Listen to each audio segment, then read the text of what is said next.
Hello, folks. It's Tuesday, December 9th, 2025. As usual, it's me, Theo Todorvodov, and I'm back with the 66th episode of Keeping It Realistic. We're only 600 episodes away from the number of the beast. Now, after this Iron Man reference, let me remind you that we do this show in collaboration with Chaos, and it is very much dedicated to all of you, the lovely Chaos Campus community.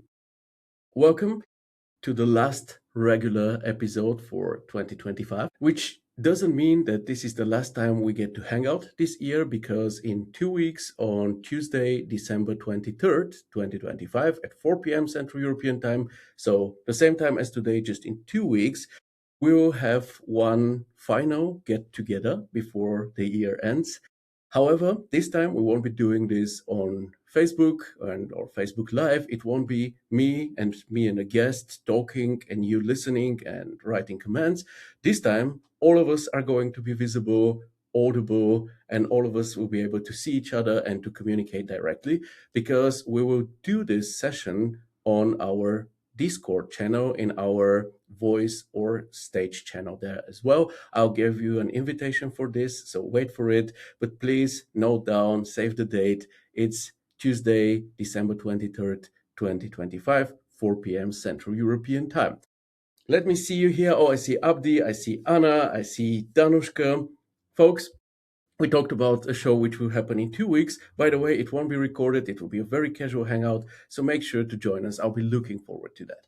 Now, let's talk about today's episode. You remember how for 1.5 years of Keeping It Realistic, for the first 1.5 years of the show, it was only me going live, talking about the latest events, announcements, news, and then reviewing your works as well, of course.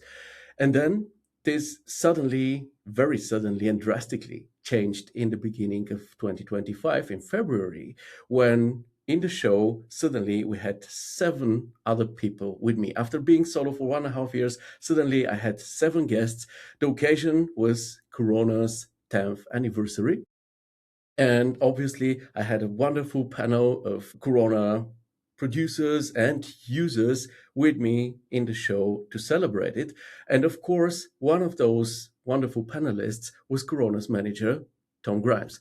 So we thought, what better way to round up the year than having one of my very first guests also be the last one for 2025? So, without any further ado, ladies and gentlemen, please welcome with me, straight from Tennessee, Mr. Thomas M. Grimes, better known as Tom Grimes. Hi, Tom.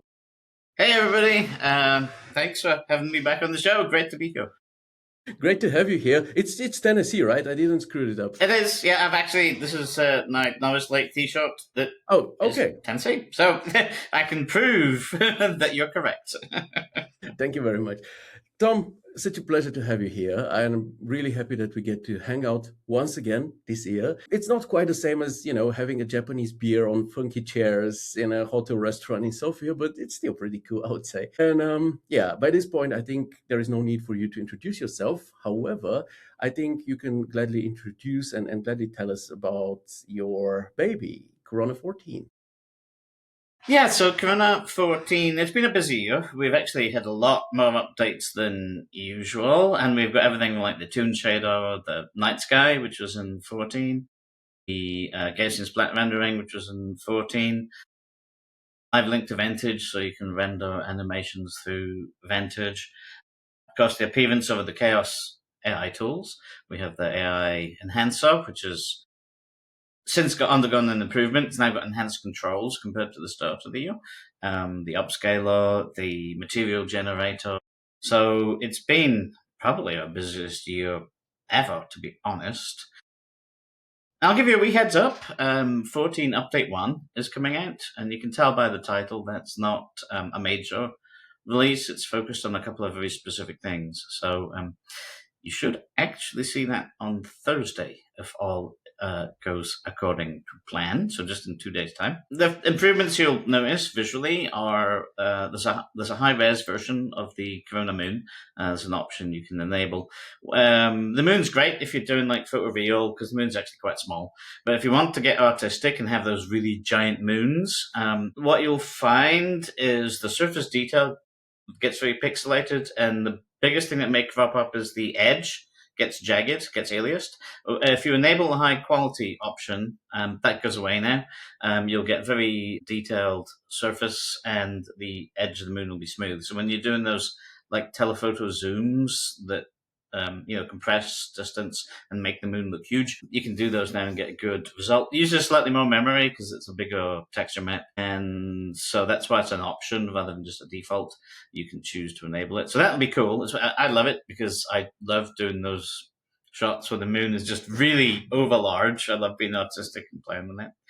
And also you'll be able to export IES lights to Vantage, which is nice. So if you have an IES profile loaded into your Corona light, it'll port across to Vantage. And the big reason for the update is actually the licensing. We are technically behind the scenes making it a bit easier by removing the need for a particular component. So you'll have the option, and it is an option, you're not forced into it when you run the installer, to use the new cloud licensing. So today the way it works is Corona talks to another program on your computer, the local license server, and the local license server talks to the Chaos servers across the internet to obtain and validate your license. So you have this multi-stage process, and the more steps you have, the more links in that chain, the more chance there is to have an issue with one of the links. So what's going to happen if you choose to enable cloud licensing when you install Update 1? It does away with that middle step. So Corona talks directly to the Chaos servers across the internet by itself and doesn't rely on this middle program. And this should basically just reduce the number of potential points of failure, and it'll be totally invisible. Everything will work exactly the same. If your internet goes down, it's got the same protection, exactly the same protection as the old system. Certain, no better, no worse. Everything is identical, so we heartily recommend enabling cloud licensing. Only reason not to is if you have a network and you have one computer that's allowed on the internet and all your other ones are like air gapped, they don't have a direct internet connection. You'll still need to run the license server on that one central computer, and then all your other computers will talk to it across the network to obtain the license. But other than that, and under other normal use cases, we recommend the cloud licensing. And this is really the main reason for Update 1. And there's also a bunch of bug fixes. Everything that would have been in the hotfix one is going to be in Update 1 since we're releasing Update 1 anyway. So that's in 2 days' time. But I gotta say, I mean, it may be mainly for the licensing, but I gotta say that the high quality moon is something that people will really enjoy because Yes. after waiting for so long to have the option of a night sky and a moon, many people really go for those artistic shots with a huge moon, and then you see the jagged edges, and that's not so great. So having a high quality moon is actually a huge improvement. And the IS Personally, profiles, fantastic. yeah, personally, the high quality moon is worth the download on its own. But I am very biased. I just love the night sky. I love playing around with it and coming up with all sorts of images. So, yeah, I mean, if I was just a user, I'd be grabbing it just for that. And the rest is just icing on the cake. Is the moon and night sky, is it your all-time favorite Corona feature, or do you have another favorite one? Um, My all-time favorite is Light Mix. I totally love the ability to adjust the lights, before, during, or after a render, and to save to CXRs and then use the Corona image editor to adjust them, days or even weeks later without having to re-render anything. That's my all-time favorite.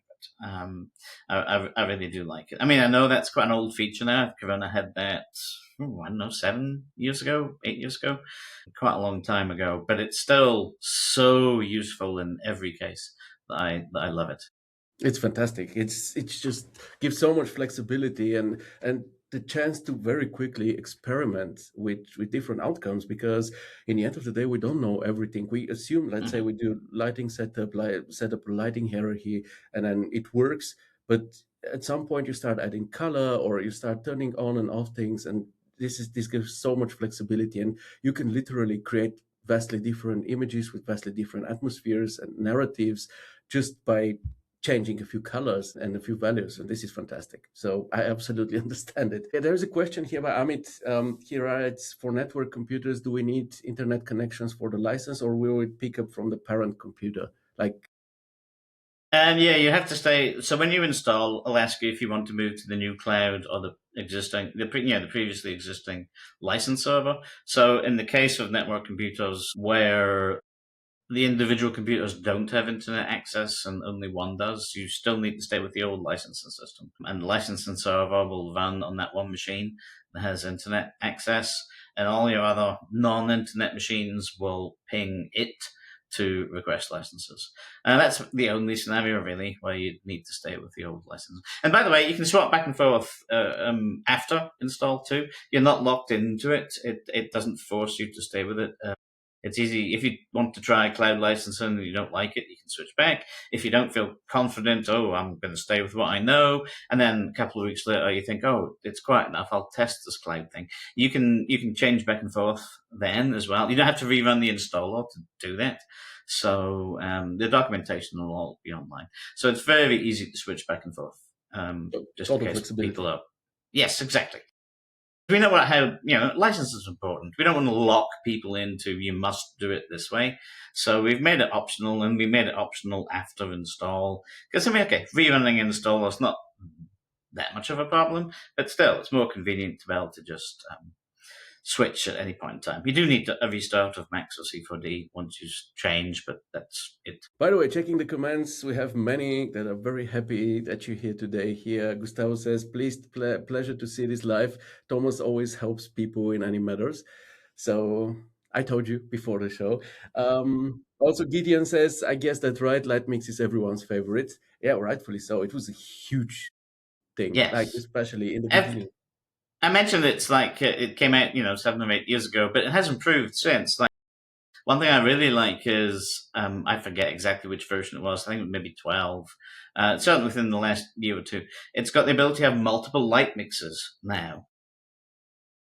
Before you could save the file, so you could create like a nighttime version and then save the config to file, and create a daytime version, save the config to file, and you could pull those configs back in. But that's kind of inconvenient. But now you can set up a light mix for daytime, a light mix for golden hour, a light mix for nighttime, and then just you can tweak all the lights inside those independently, and then just instantly switch between each light mix setting.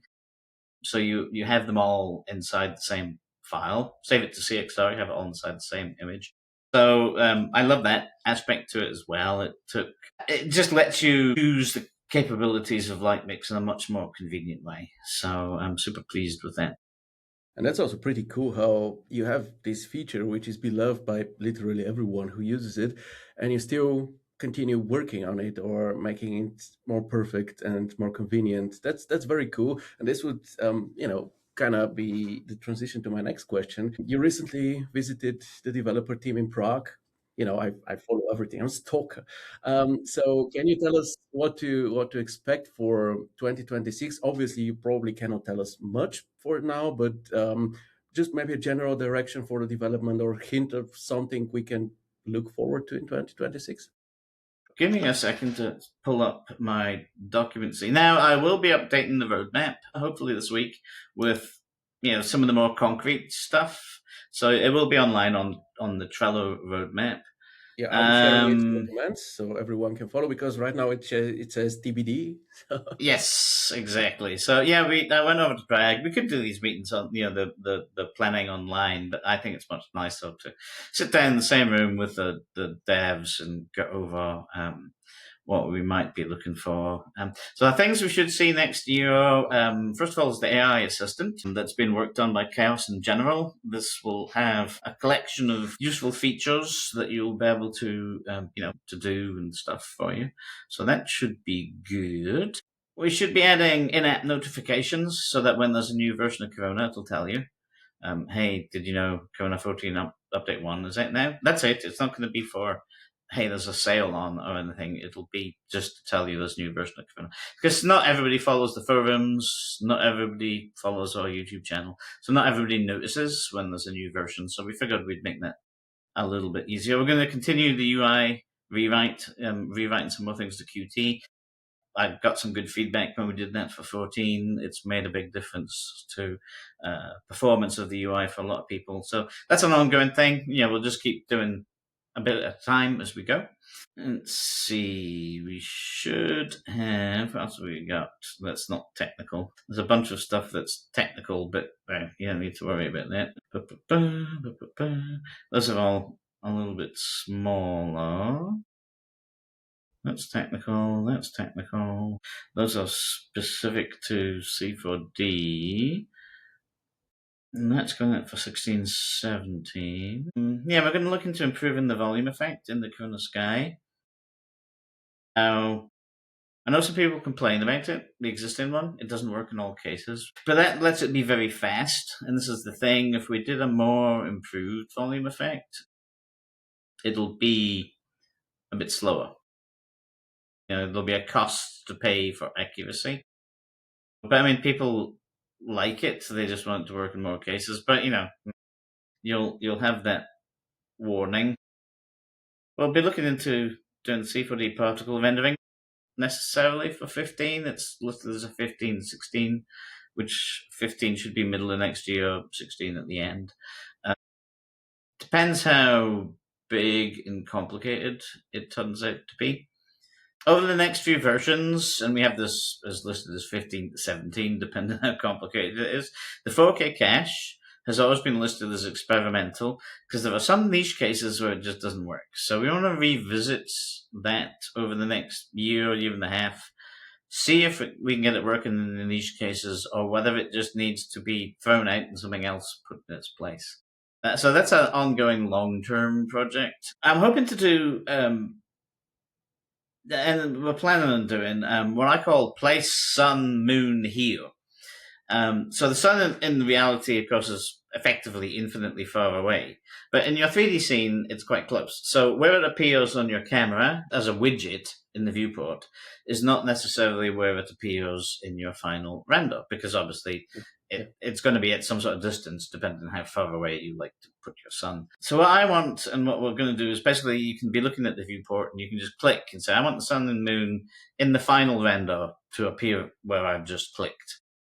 So rather than have to move the widget around to try and find, getting your running IR, moving the widget to get the sun in the right place, you just click in the viewport and say, I want the sun to appear here in my Similar to setting the focal point in yes, the right okay. That's that kind of thing. So we should be doing that. We're going to look into, it's a technical thing, so I won't describe it.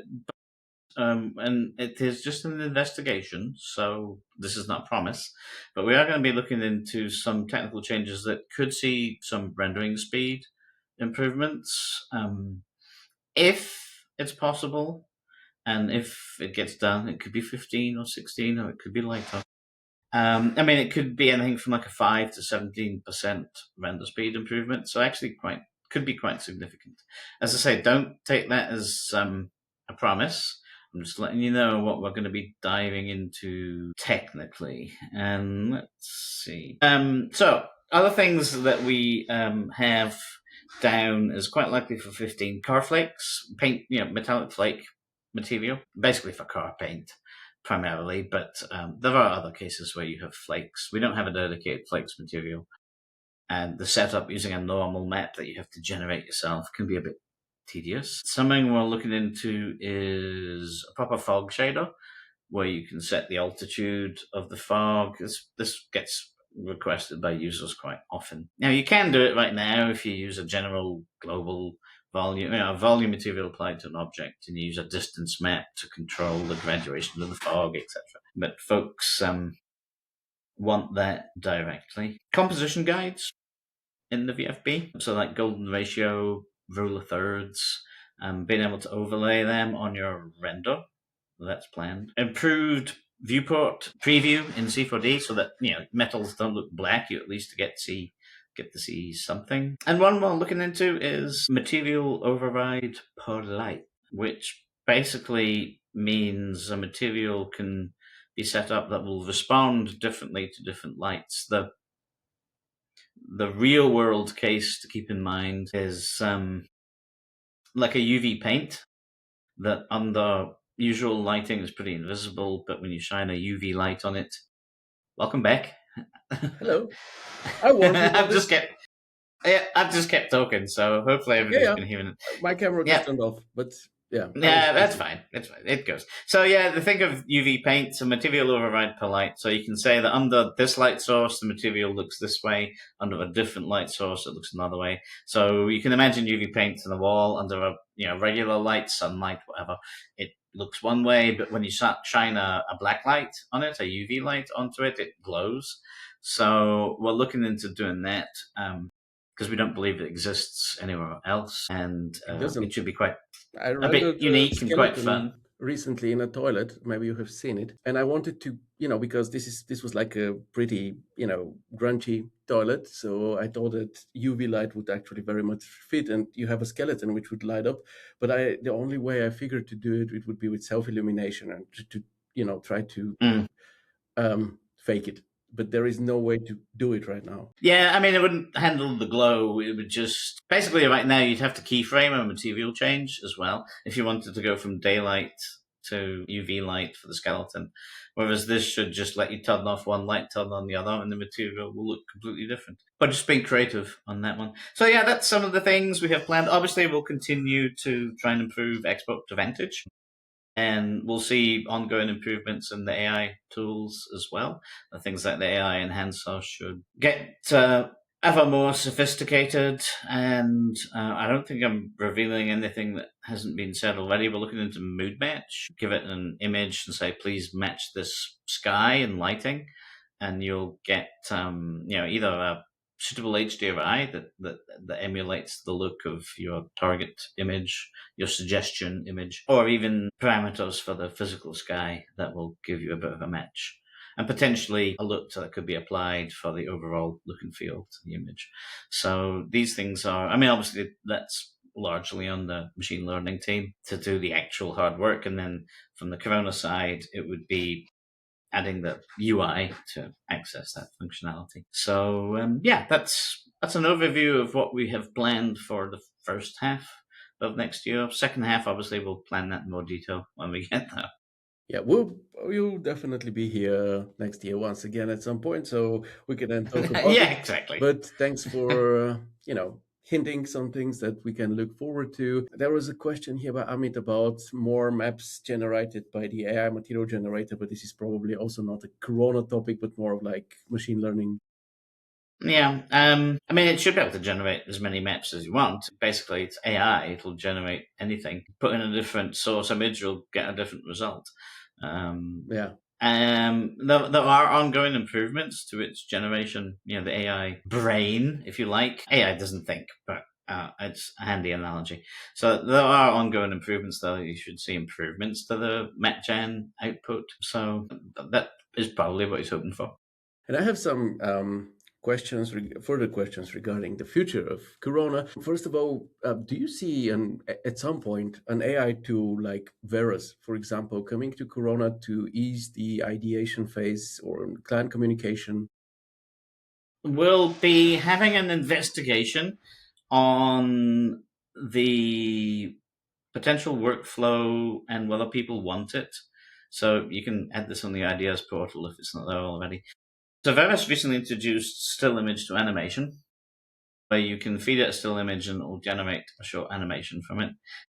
And we are going to, well, we're not saying we're going to deliver it, but we're going to look into the possibility of delivering that in Corona. So that's early next year. We'll be doing that investigation. Do people want it? How would we connect the two together in a way that's nice and easy?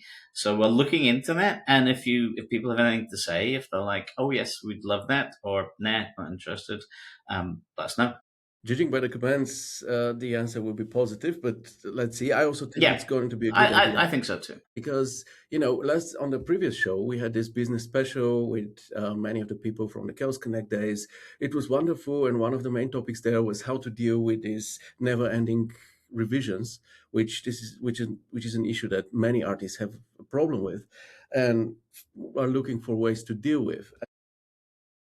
one solution that we figured, one of the major solutions, was to pick up the client and make them a part of the process. So, every step that you take during the process, you pick them. And this is actually something that I've been doing for years now, and this really pays off for me. I don't just send images over. I schedule a call, a live call like we have right now, and then we both turn up and I share my screen and then I explain why I did this and that, because what clients see and what I see, or what I put into in terms of thought into an image, is something very different. So they see their image, they're building, and they want, let's say, they're building to fill the whole image. But then I'm like, no, wait, there is composition, there is storytelling, there is all of this, and they're not obliged to know it, but it is my part to educate Mhm. them. And as well, if I take them on every step of this process, then they're way less likely to go back and say, well, I want it in a different way. And I think when it comes to ideation, if we had something like Verus, let's say, Yeah. you're in this first clay model phase, you're looking for an angle, and then let's say you and a client decide for an angle that's good for both sides, and then you take Verus and then just make it like an autumn version of it, or a summer, moody or rainy or whatever. Then it's very, very good for the client communication, for the ideation process, and then you can continue. So Exactly. It doesn't have to be for final deliverable. And this is why I think VMS could be very useful. I mean, if we take the image to animation, it might not be what you use to generate your final animation that you deliver to the client, but it could let you quickly create several different types of animation. And then the client can go, oh, I like that one. Versus, spending the time to build it in 3D, send it to them, and they go, "Oh, I don't like it. Can you do something else?" And then you change it, send another one. And this is the same with even just moods and similar, where you can, as you say, take everything before it's textured, before it's lit, and kind of get AI to do some examples, and then the client is actually picking alternatives based on what they can see, because clients are not like you and I; they don't have the ability to imagine what someone will look like. And this then reduces your rework, because before you go into the 3D and do all the the traditional, let's call it that, traditional 3D work to deliver a final image, you can at least be sure you're on the right track. I should also mention another thing that should be coming out next year for 15 is 3D streaming. I don't know if people have noticed that out there for our other Chaos products, but basically it lets you, let's think of it as Vantage that's streamed across the web. So you can let your client walk around the 3D model themselves. They don't need to install anything. They just go to a link in the browser, and then they can, game engine, WASD key, walk around, see the scene. There are options to change the lighting.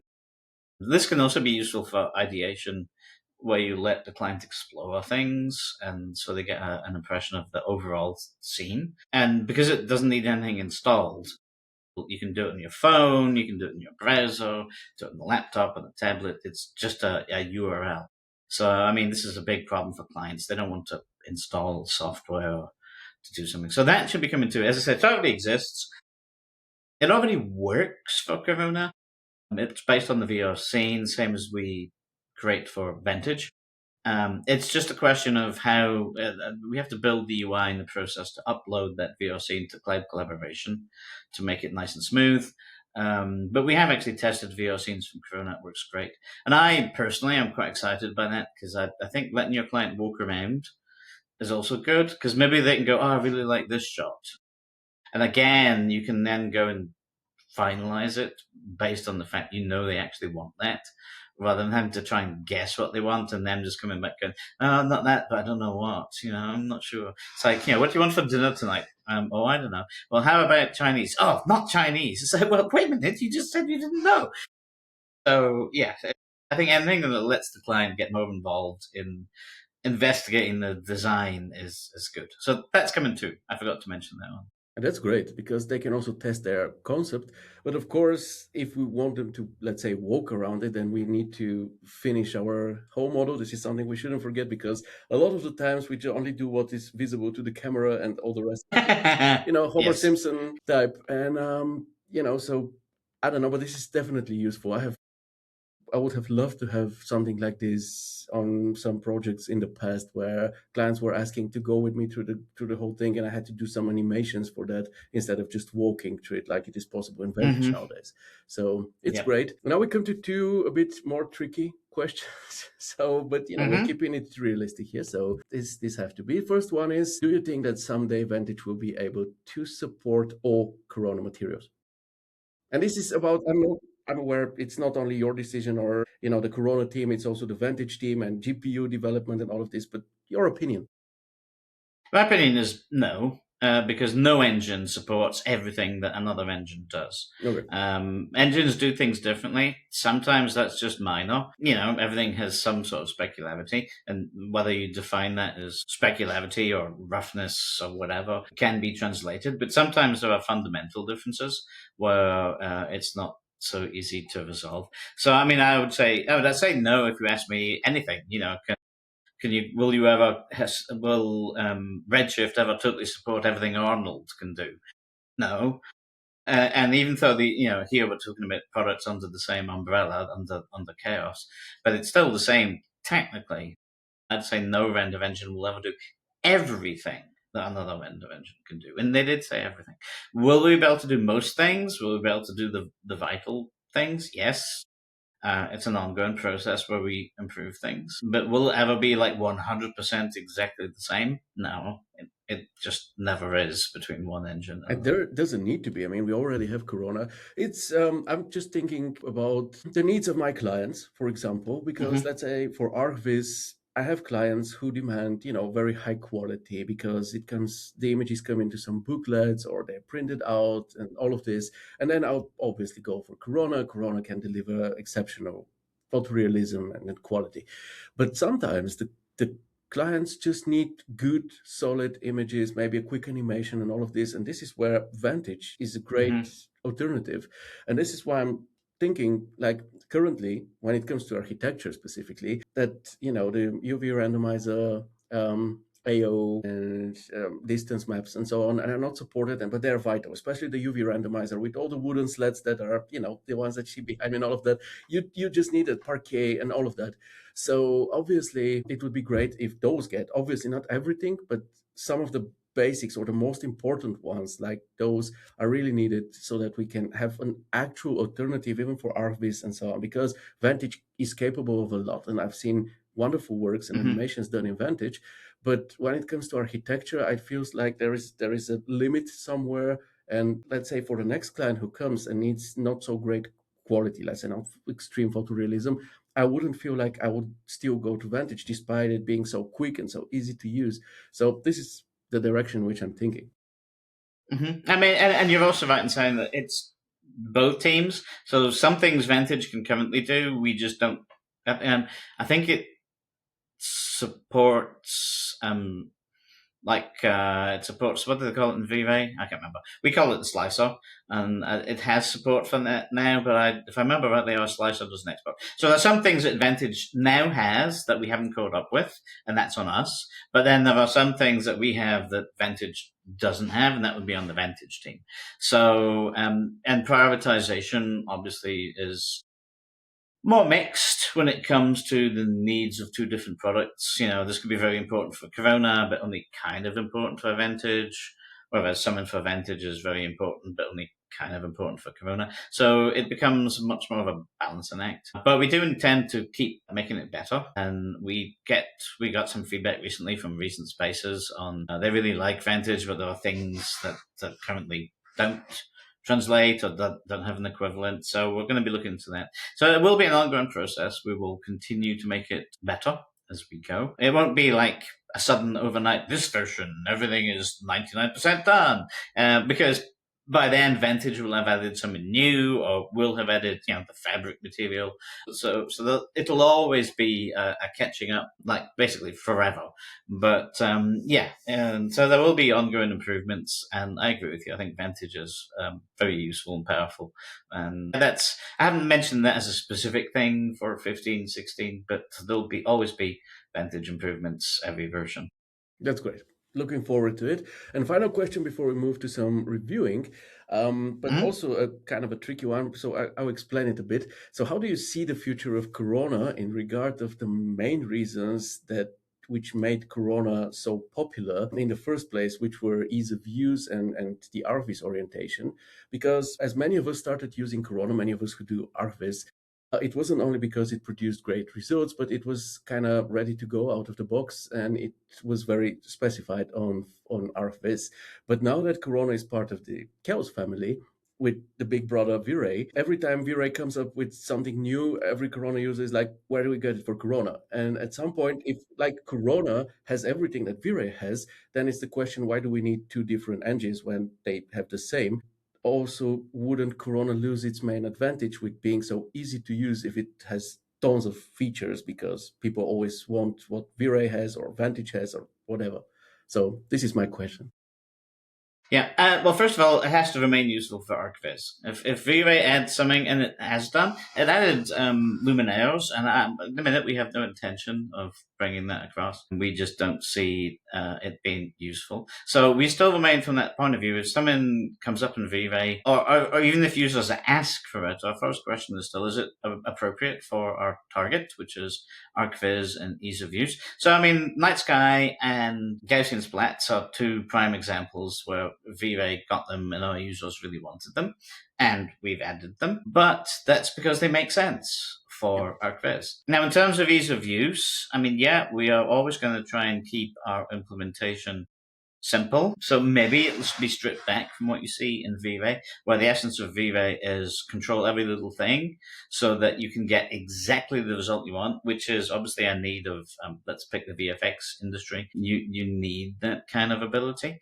And the other thing we always like to do is keep things keeping it realistic. We like to keep it physically realistic as well, whereas V-Ray likes to give you more control to do things that really are not physically realistic. But this is because it's, again, very useful in certain use cases, in media and entertainment in particular. So yeah, you won't automatically see everything V-Ray gets. If we do carry it across, we may modify it to be for our target market, because otherwise I'm very much set on the ArcViz, and slightly product viz is our secondary target. So that when I talk about adding a flakes material for car paint, well, first of all, cars usually show up in ArcViz exteriors anyway, and there are some awesome artists using Corona for automotive visualization specifically. So we do keep that in mind as a secondary consideration. So yeah, we're not going to take our eye off the ball. That is still our aim and intention, and I'm afraid if something comes up in V-Ray, and I mean, I guess if everybody's asking for it, then really it has a use in ArcViz, so that'll be fine. But I don't know, if one or two people are very vocal about a certain feature, but we just don't think it's a benefit to ArcViz community as a whole, you may find us, not giving that a very high priority, shall we say. Very, very happy to hear that you think about the benefit of the community. Yes, yeah, This is yeah. what we like to hear as users. So thank you very much for this. And if Corona users have feature requests, ideas, complaints, they should voice that on the Corona forum, correct? Ideas portal. If you have a feature request, we have our ideas portal.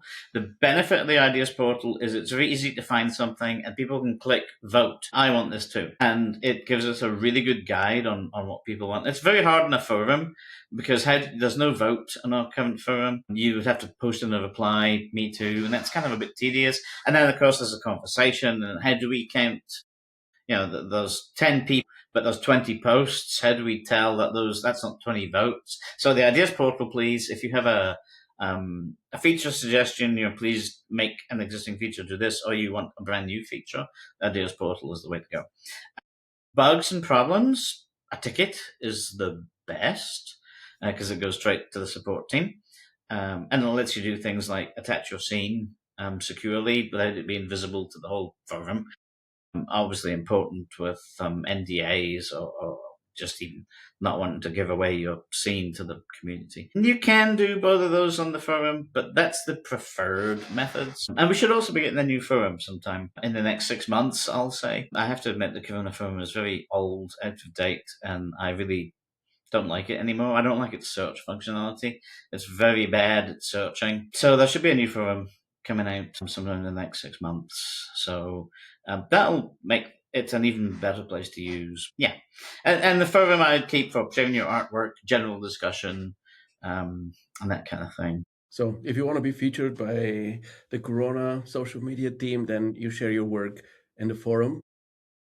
In the gallery, there is actually there's also a form on the Chaos website where you can submit your work as well. So that's another option. Or you can just post to the Corona gallery, because I review that. I look at everything that goes in there.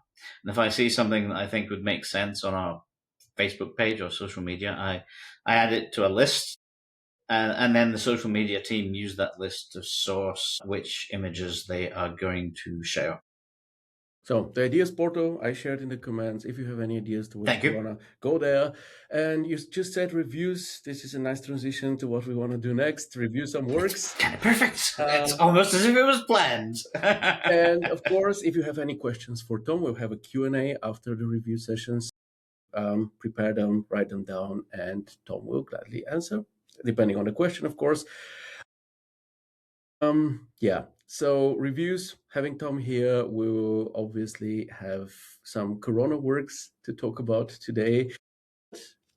Funny enough, we talked so much about Corona being there for ArchViz. None of the three works that we will be reviewing is going to be an ArchViz project, which I think is very, very nice, because we can see how versatile actually Corona is and can be. So I'll start sharing my screen right now. And before we do that, good that I did this, because I would have forgotten something. Let me just share my screen. I always screw it up here, what I should be sharing, but yeah, I think it should be this one, right?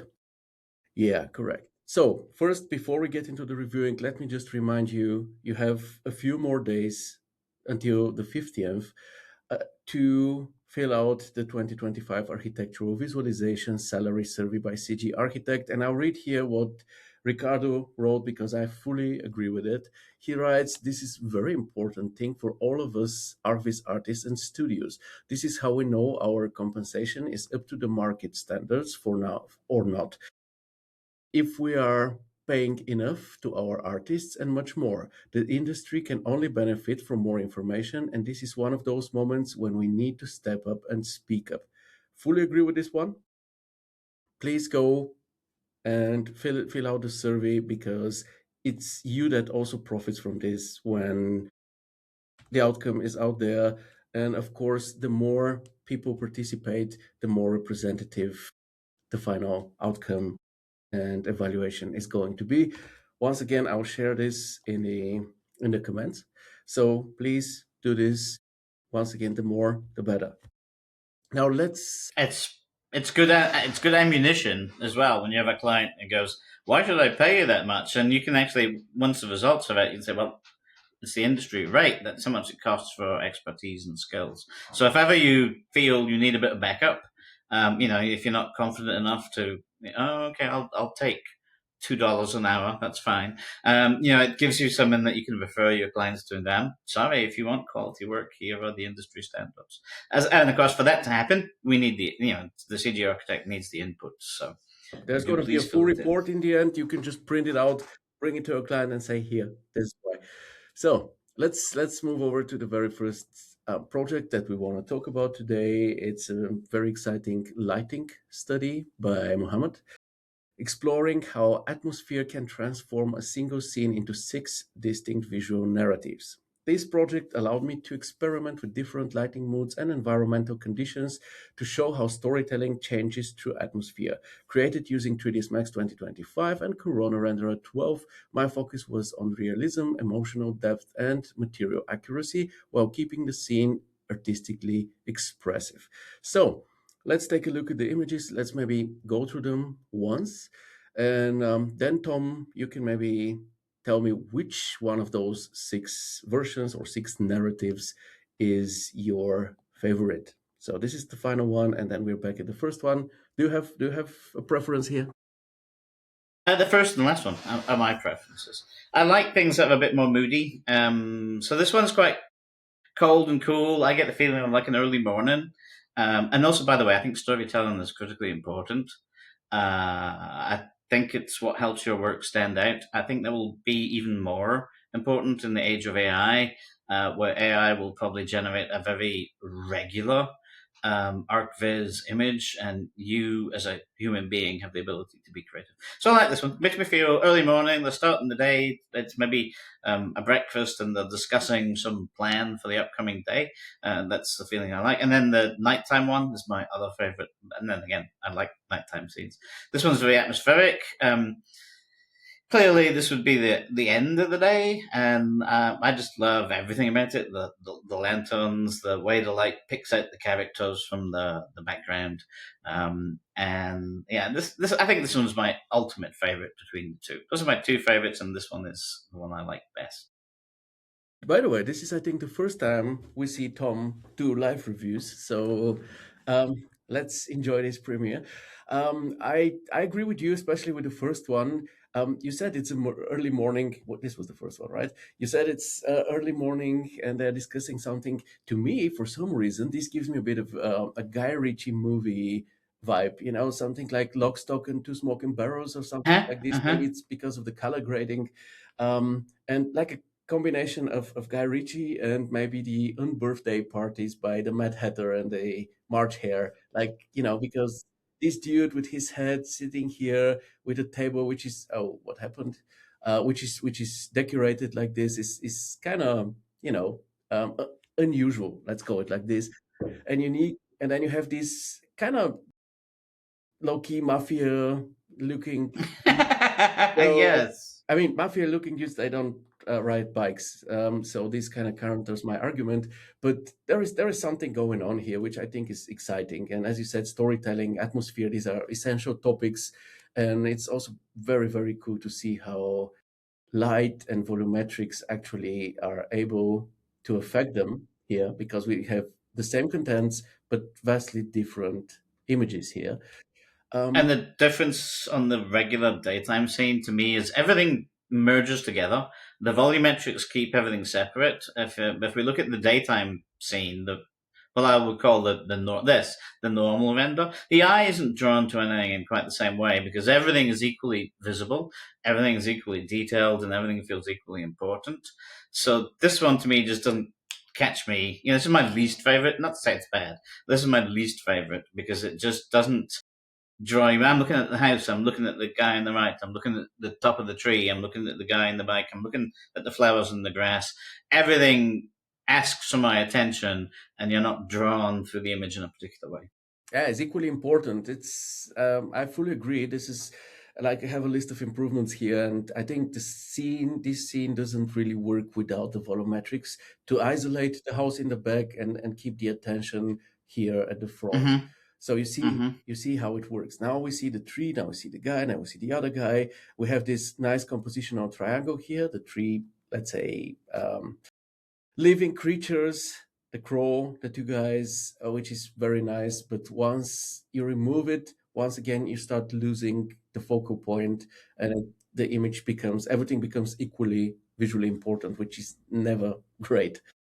Honestly, it can be achieved even without volumetrics if, let's say, there would be direct sunlight falling onto those people and the house Mm-hmm. would be in the shadows, then they would be lit up in front of a dark background. It would work out.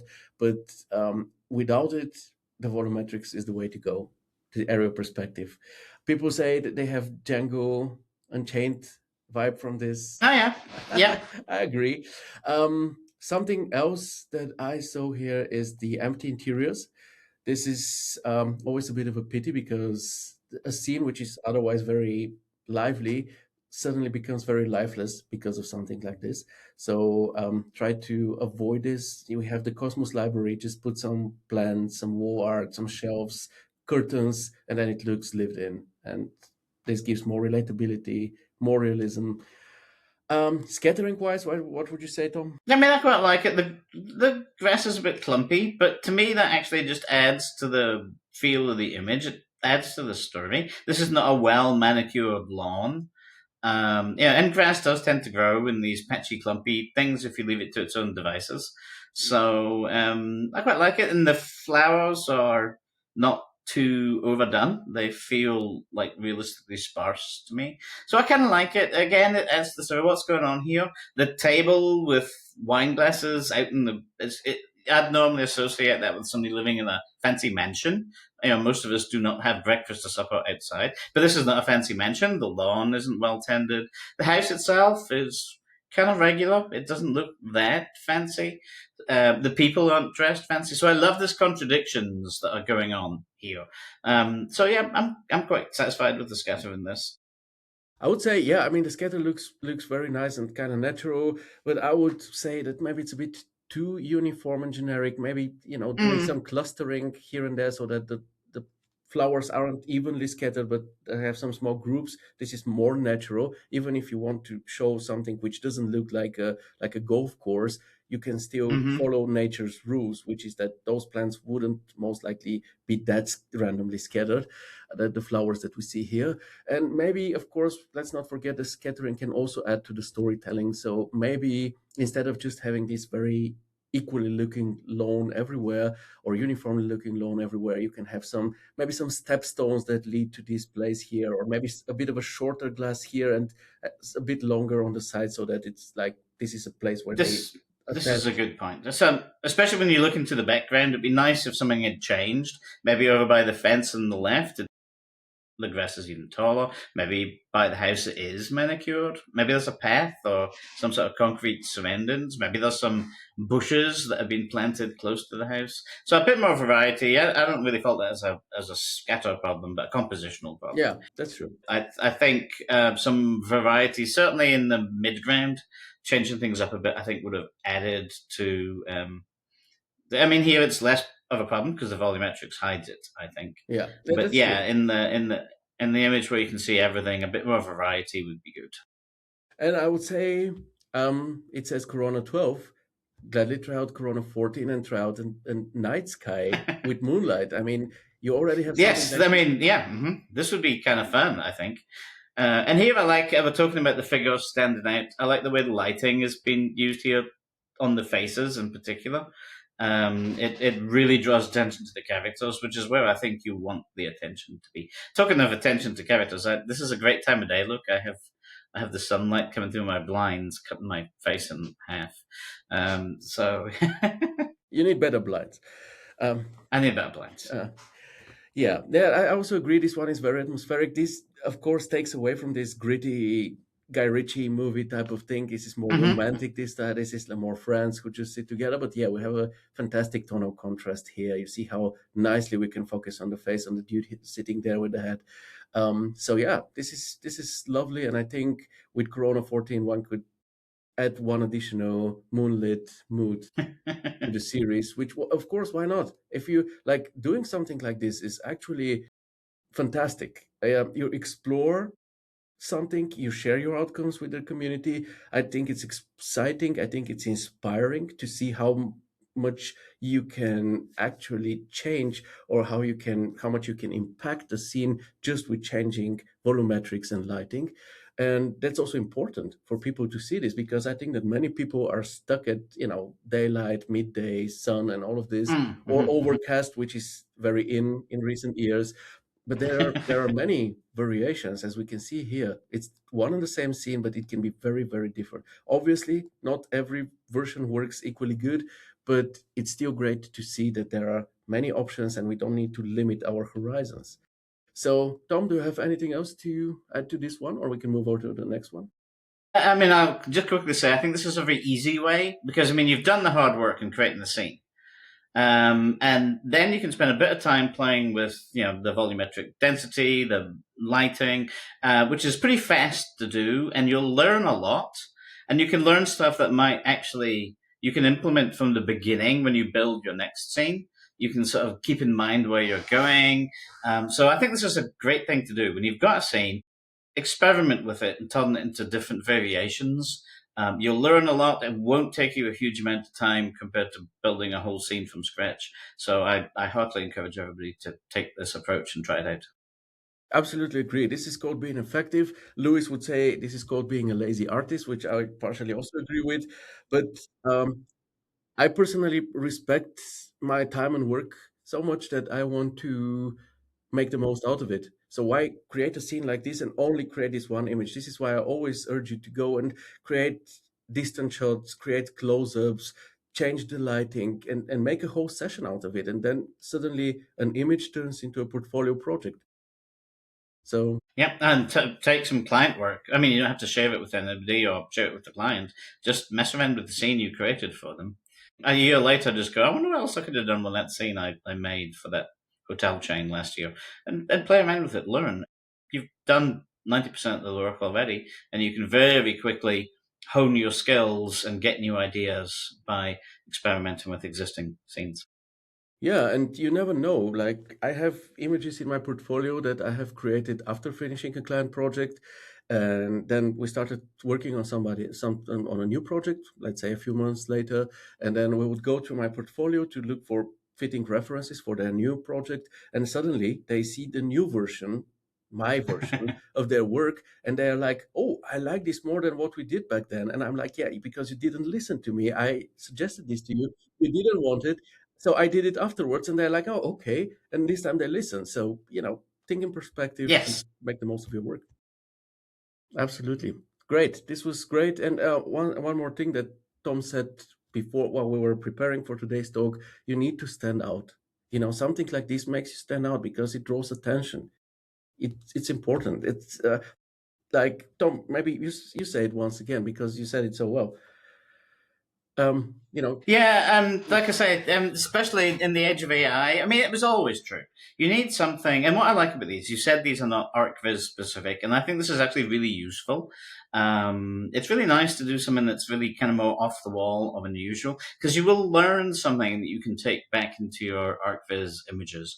You don't maybe need to be so extreme when you're in the ArcViz image, but you can put a little touch, a little twist, something that makes things a little bit more unique, something that draws out story or emotion more than just the regular view of a house that anybody can do, an AI can do.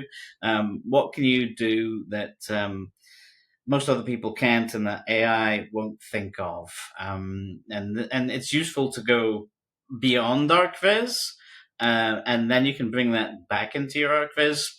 Sometimes in an extreme fashion, depends on your client. Sometimes just as a little off kilter twist to add a little something. totally agree. Thank you so much for that, Tom. Let's move over because we are talking about standing out. Let's move over to a very, very, very interesting study by Mateusz. It's called The Envelope Table, and he writes, "Hi guys, I've just uploaded my envelope table project to Behance, but this time the focus is less on the furniture itself and more on the unconventional way it's presented. I explored three visual directions: warm, minimalist interior shots, abstract pack shot style compositions with soft arches, and a short atmospheric reel built around light, materials, and close-up details. It's more of a studio experiment in visual storytelling than a classic project showcase done with 3ds Max Corona and Photoshop." So I'll quickly go through those four images, and afterwards I suggest, Tom, that we talk about it one by one because each image is very different than the other. And this is a lovely experiment. I absolutely adore going through those images because they're so vastly different, but the object of interest remains the same. So maybe let's start with this one. This is, let's say, the product shots, the classic product shots, or not so classic. What do you think about this one? I love it. First of all, it's eye catching and attention grabbing. I also like the shape of the light, just as an aside. The way you have the sort of inverted U shape is lovely. And what you're looking at here, to my mind, it's basically three different renders that you might do to illustrate a product. Looking at it from three different angles, but you're doing it all at once, as if it was physically set up that way. And I find that quite intriguing. So this one really catches my attention. It lets you see all sides of the product, or many sides of the product at one time. And it makes your brain go, huh? What am I looking at? Which is great because it stops you, doom scrolling. Suddenly you're engaged. You have to think about what you're looking at. And I do like the flow of the lighting that kind of draws you from each of the three different viewpoints. in a very nice way. Absolutely agree. Very, very unique staging we have here. Totally Mm. draws the attention, stands out. To me, it has something from MC Escher. Like you don't know where it's up, where it's down. And really, really like this. Composition wise, once again, we have this very stable triangle, three different focal points, which usually is a bit too much for, let's say, classic interior shot. But here it makes a ton of sense. And the lighting wonderfully kind of supports this composition. You see the tonal contrast. We very immediately see what this session is about. But at the same time, we have those gradients. So it's not flat lighting. Just take a look at the table here. For example, we have a bright side, we have a darker side, and a very cool gradient between those. This is dynamic. This is beautiful to look at. Only thing I would say here is that we already have the long side, we have the top. So in this case, Yes. I would have just turned it by 90 degrees to have the short side, and then it Yes. would have been, as you say, all three sides shown in one image, which is Yeah, it's like your max viewport, your left, top, yeah, right, and we could have had all that. Yeah. And I will say about the lighting. I mean, what I also like is so that we have the one facing us on the wall, and you can see also that the one down on the bottom also has the same dark and light gradient across the surface. And the soft lighting, I think, is really important here. If this was any harsher or harder, this would become a very unpleasant scene to look at because of the fact it's defying gravity and you have this inception stuff going on. The fact that the lighting is soft and flowing makes it not too jarring. It's unusual and interesting. But if these were hard shadows, I think this would be a nightmare of a scene to look at. I really wouldn't like it. yeah. So yeah, that was a very good decision to make the lighting incredibly soft here. I think it works really well. And I think the curtain is also a great decision because with the Mm. curtain here, you get an idea of something like something staged, like a theater stage, like the theater curtain. So it could be that people actually displayed it like this and you took a photo because this is obviously something different. This is not a classic interior. This is like a showroom. And in showrooms, we have even seen cars on walls or Mm. ceilings. So why not? Hmm. So I think this realistic element here is actually very, very cool. But great experiment. Let's I move. agree. I think that for the curtain anchors it. Otherwise, you would just you wouldn't think of this as being really set up that way. You'd think it was some composite shot in Photoshop. With the curtain, it's like, oh, somebody took the time to glue the table to the wall. How unusual! So the curtain is a perfect little touch. It's like Big Lebowski's rug. It ties the scene together, right? Okay, so here we have this environmental lifestyle shot. What do you think about it, Tom? So I'm a big fan, and not everybody is, but I'm a big fan of when you have an object you want to show, just don't show the whole thing. So my first point here is I love the fact that a bit of the table is hidden. I think it feels a bit weird. You feel like you need to show everything in every shot. And I think, no, no, no, no. Hide some of it. And I actually like that approach. So I love this because of the lighting and the depth of field blur that we have in the foreground. Your attention is still drawn to the table, which is the product you want to illustrate. So your eye is still naturally drawn there, but you have this very interesting composition because you don't see all of it. So it doesn't feel staged. The problem with displaying all of it feels very fake. This feels like I've walked into a room and I've gone, oh, look at that table. I wouldn't mind that in my own house. Whereas if it was like, set up nice and square in the center of the image and I could see the whole thing, it just feels like somebody's trying to show me a table. This to me feels much more natural. And I love how my eye is just drawn to that area. Again, the light through the window is also emphasizing that. It's drawing your eye to the table in the chair area. So I personally love this one. Same here. And I think, I mean, as you say, you don't need to show the whole table, especially given that the table usually is symmetrical. So you know that the Mm. other side looks like this. And if it wouldn't look like this, they will most likely show you the whole table. And the second thing is a very smart thing to do here. We have the lamps above the table and we have this vase. And where do we usually put a vase like this? In the middle of the table, which gives us a bit of a sense of scale. So we know the middle is Hmm. somewhere here, so the table probably goes until somewhere here. So even though we don't see the other edge, we can still figure out how big this table is because of this additional element. So this is very, very smartly done. In terms of composition, I also love it. The only thing I wasn't that sure about is currently we have a bit of a 50-50, the part that we don't care that Hmm. much about, and the other part that we're actually interested in. I I would rather go in such situation to the rule of thirds. So I would have Hmm. this dark wall somewhere here, and the other thing is that this pile of books doesn't really suit the elegance of the rest of the scene for me. It's kind of bulky, whereas everything else is very elegant. So I tried to rework it a bit. So you see, I shifted the dark wall a bit to the left so that we have, let's say, one third here and two thirds here.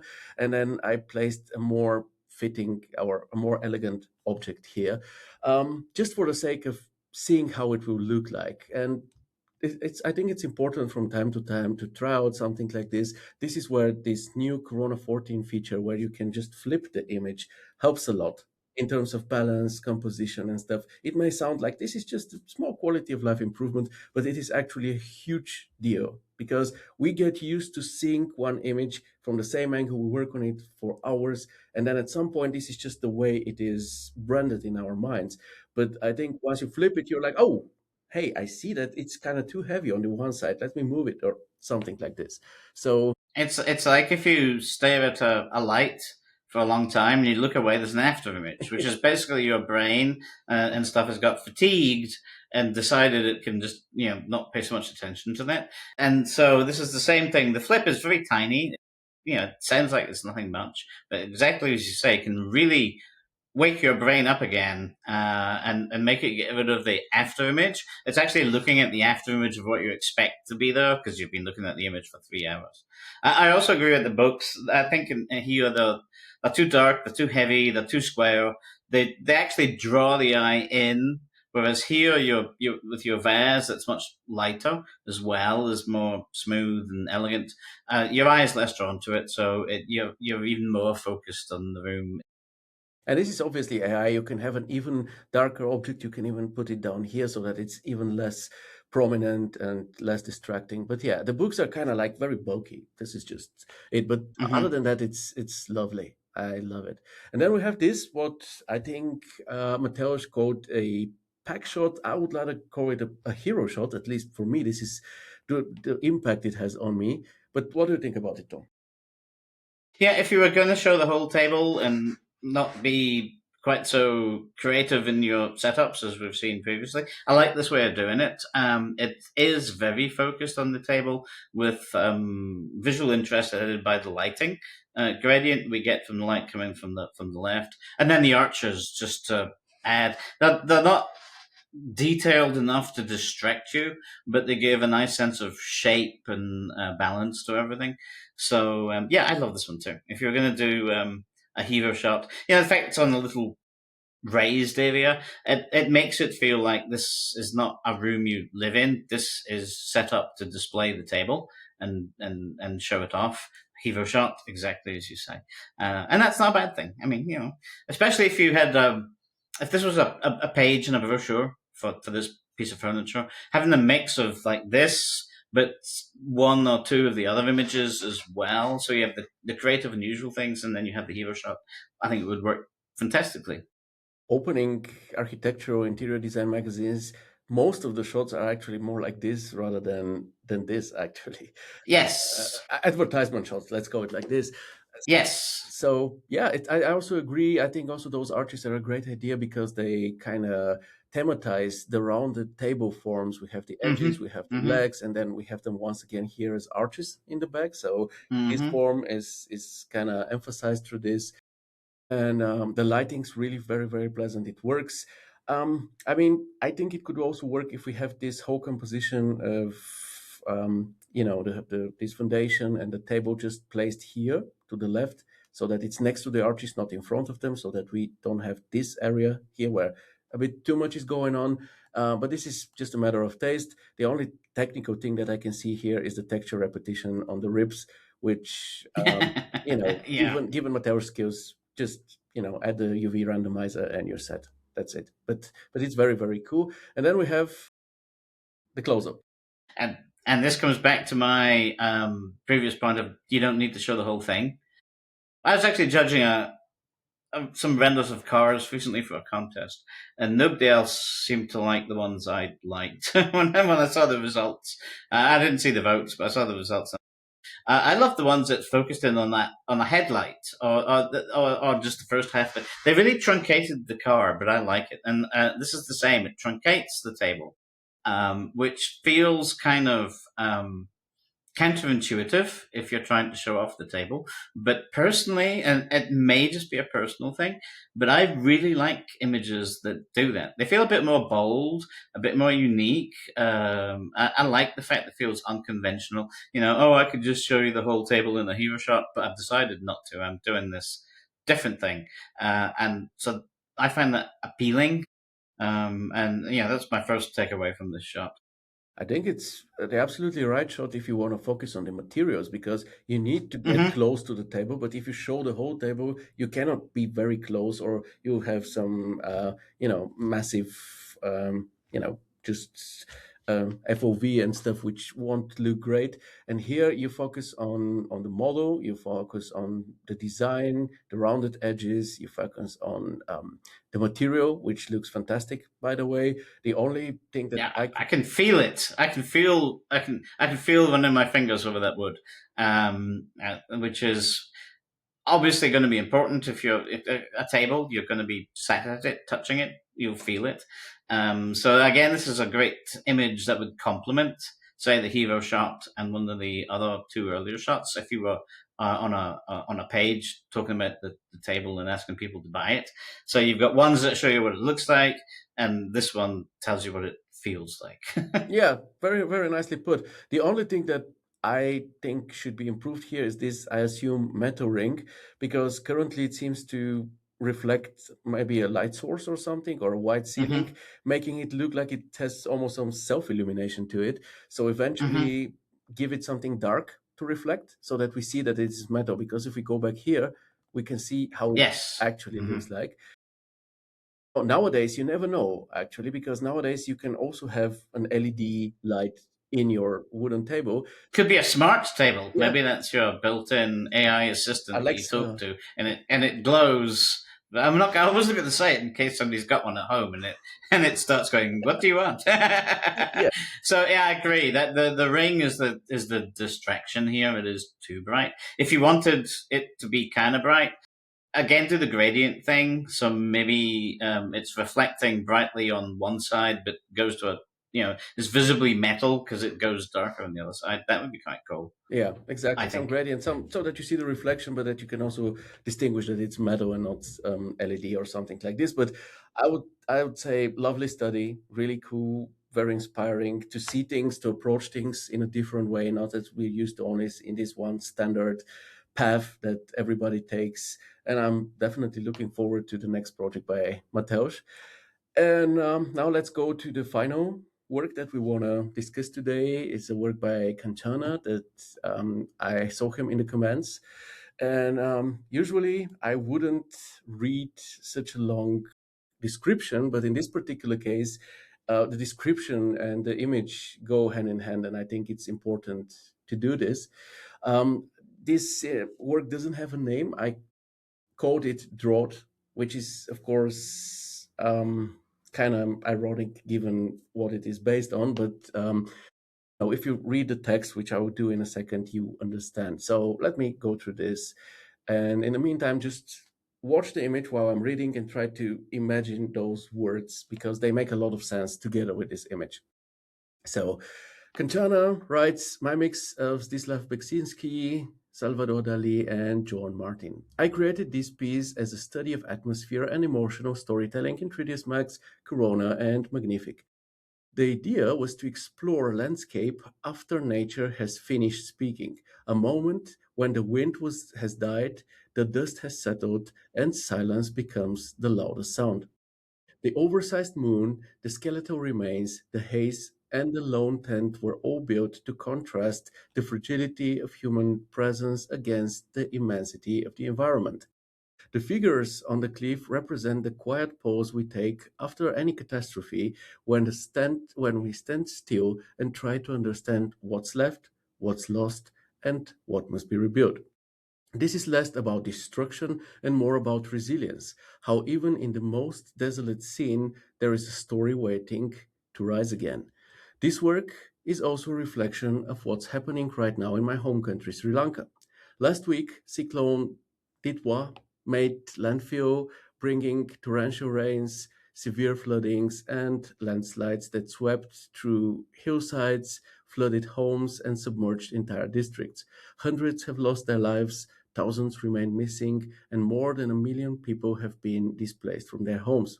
Infrastructure, roads, bridges, communication systems have broken down, communities have lost access to clean water and food, and many now shelter in temporary camps waiting for help to arrive. I wanted this piece to channel not just decay and despair, but the heavy, uneasy calm after the storm, the uncertainty, vulnerability, and that haunting sense of what's been erased. At the same time, it carries a quiet hope that even after devastation, memories remain and rebuilding is possible. In the middle of all this destruction, even though there are countless details, stories, and losses around us, the minds of my people are living through an emotional drought, a silence inside that's just as heavy as the disaster itself. And in that emotional drought, the only light we still have comes from each other, the support of friends, neighbors, and strangers who remind us that even in the darkest moments, we don't stand alone.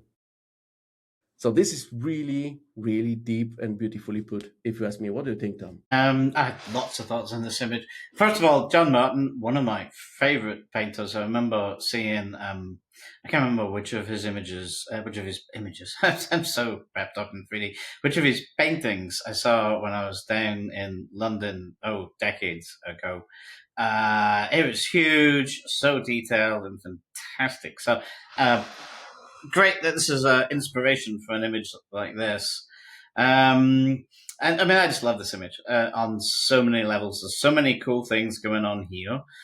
We talk about points of interest, and to me, there were actually four, which sounds like a lot, but they all work. So we have the moon bisected by the branch, which is just awesome. You could actually crop that out, and it would be fantastic in itself.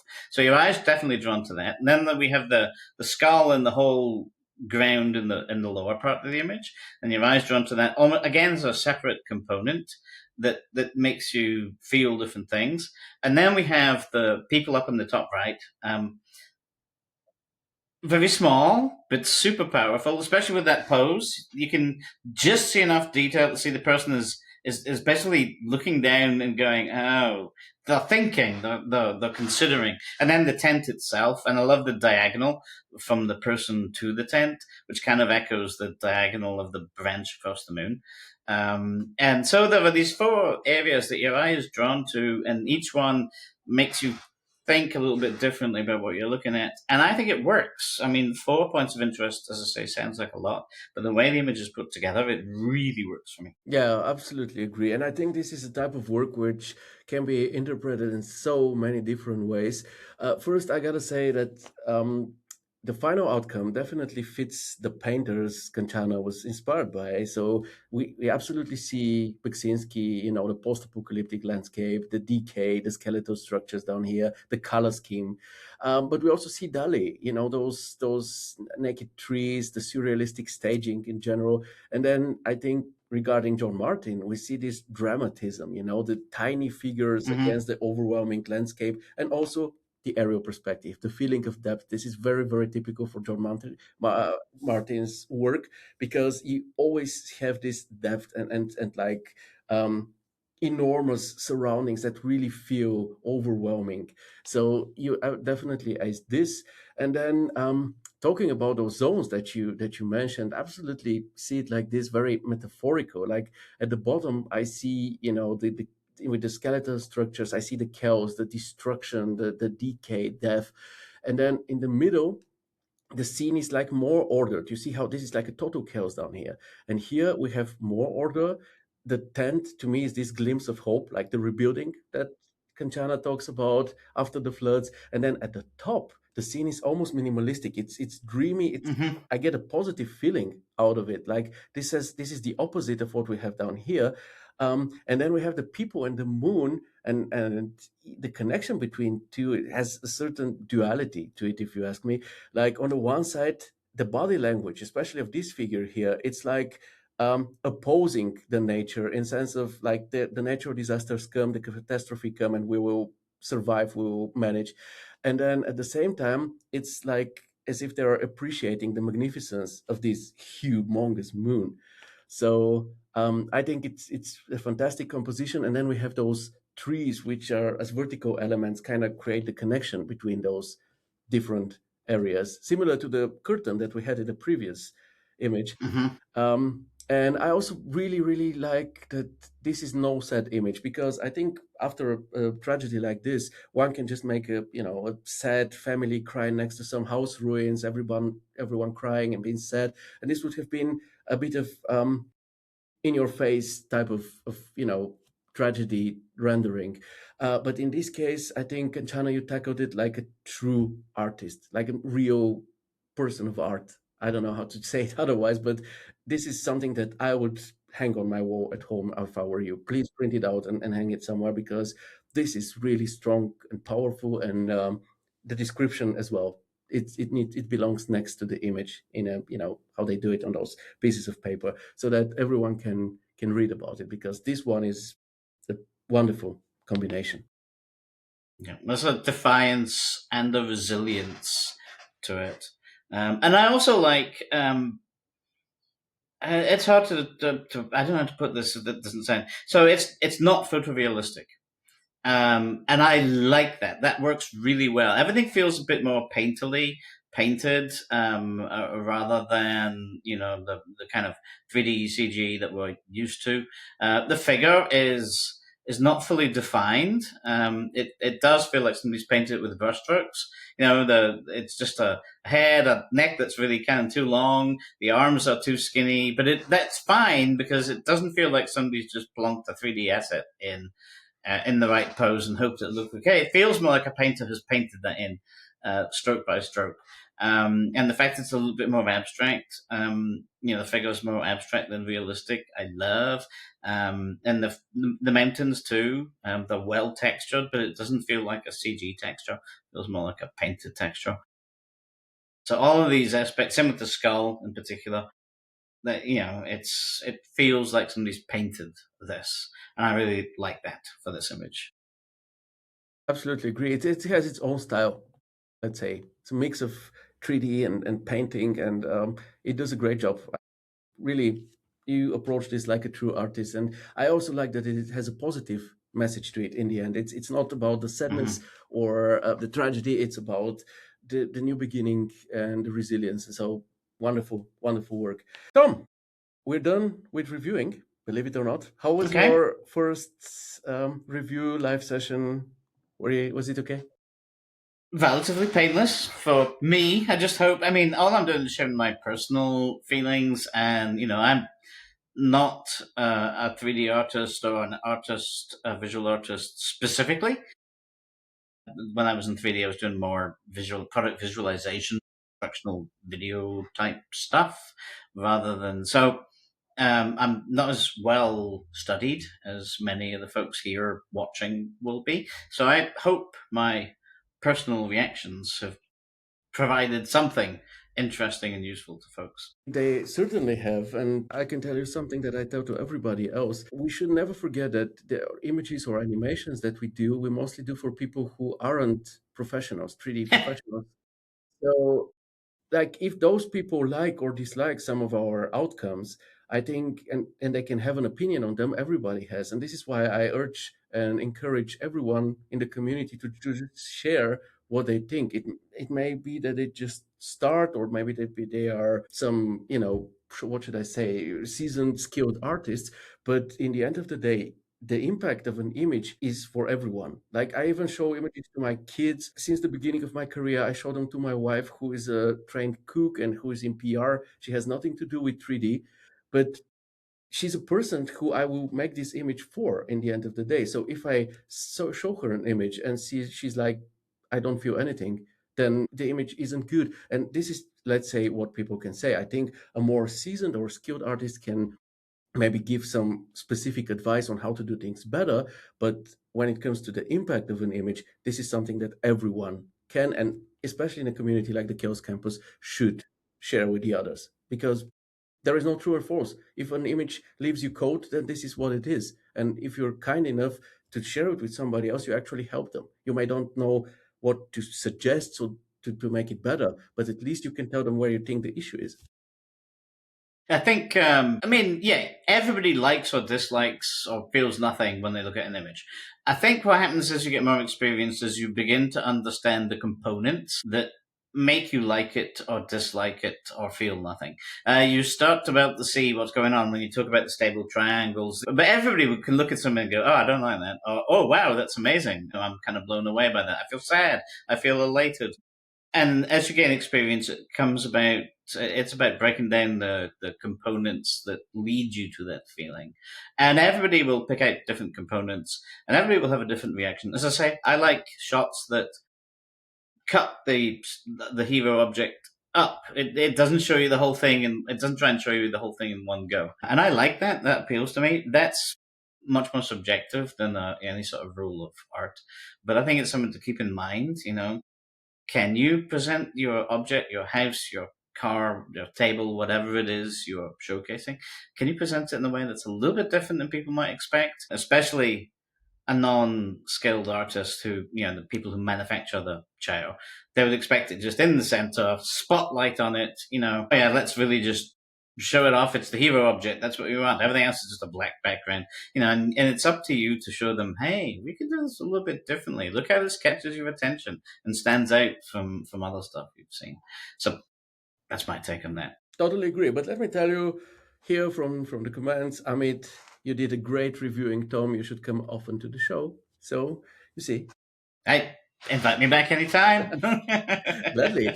Now, we come to a very, very interesting part of the show where I have some questions prepared for you. And you guys, if you have any questions for Tom, now it's the time to ask them. And I strongly advise you to stay until the very end. So, Tom, next year you celebrate 10 years, your 10th anniversary with Corona, if I'm not mistaken. You are correct. How did those 10 years go, and what do you look forward to in the next 10? So you're exactly right. I think it was April 2016 I joined the company. That was just a year after the first commercial release of Corona. I mean, Corona itself in alpha form was announced in about 2010. So, and it was 1 year before the merger with Chaos, which was in 2017. But yes, next year is 10 years at the company. It'll be the longest I've worked on in one team. Because obviously, I mean, the company has changed. We've gone from Red Legion to Chaos, but obviously, it's still the Corona team. I've been on the Corona team for that full decade, and I love it. I love the teammates, the developers, and I love the passion that we have for the product. I love the product. I started. I mean, I got the job because I was using it because I loved it as a user when I was doing 3D. It really met my needs perfectly. And so I'm super happy to be there. I love the innovation, Chaos as a whole. I like what we've done with AI. A lot of people, to my mind, go too far. They tell you AI will do everything. It'll replace everything. I don't think that's true. And I like the way Chaos sees AI as a tool within existing workflows that opens up new options, but doesn't throw away what we know already works. So I'm super proud that Chaos has taken that approach and I can get behind that, because otherwise I can be quite critical of AI and some people who think it's just, you're never going to need an artist again. Anybody can make a Hollywood movie at home. I think they oversell it. So I like how Chaos is doing it and taking advantage of it in a controlled way. I love my day-to-day job. It's always fantastic to work on Corona. I love the fact I get to talk to users. That's probably my ultimate favorite thing, is being able to just chat with people, hear what they think, see their work, because we get to see so many beautiful images. That's also fantastic. I love paintings and images and movies and photographs. I love seeing what everybody creates. I don't know if that answers your question. I'm just talking now. No, but one can But answer that's you. basically how I find. Yeah, that's how I find working here. one can envy you, because after being somewhere for 10 years, which nowadays isn't that typical anymore, many Mm. people, at least here in Western Europe, tend to, switch companies every 2 years or something like this. So to work somewhere for 2 years, for 10 years, and then talk about it with this passion and obvious joy. I mean, you're not faking it. Everyone can see it. It's not like I have to say this so that Chaos doesn't fire me. Yeah. It's great. Yeah. It's great. Yeah, that's the best. It's the best job I've ever worked in. It's also you're right. Even I haven't been in another job for 10 years. It's the longest I've been in one company, let alone involved with the same product. And yeah, I'm thinking of Chaos as a whole. I also love that just the sheer level of how smart people are here, how innovative they are here. It's like a dream come true. Since I was doing 3D, always fascinated with it since my I don't know, since the 80s, 90s, when the very first Pixar's came out. I mean, like Luxo Jr., Red's Dream. I don't mean the movies, I mean the little shorts. And I was just like blown away by this stuff that you could bring worlds to life inside a computer. And now here I am working for Chaos. It's kind of a dream come true. And yeah, the level of smarts um, is just amazing. When you have people like Flado and everything, and to be part of that team I love it. And also the Corona team devs like Martin and Alish, our lead devs on Max and C4D. It's just awesome. I just feel really proud and pleased to be able to be part of that. And they're fascinating. Like every time I meet people from Chaos, I'm like, okay, where, like statistically, there should be some unpleasant or not so great people, but I haven't met them yet. I've only met wonderful people that are pleasant to be around, that are friendly, that are extremely talented and knowledgeable and passionate as well. It's not like, going 9 to 5 job and just waiting to go back home. Mm. People who Yep. you can ask something and you can see that they have many ideas, plans, and stuff in their mind. Maybe not everything implemented, but the passion is definitely there, and this is fascinating. This is absolutely Yep. agree with you. Let me just have a question from Nigel. Hello, Nigel.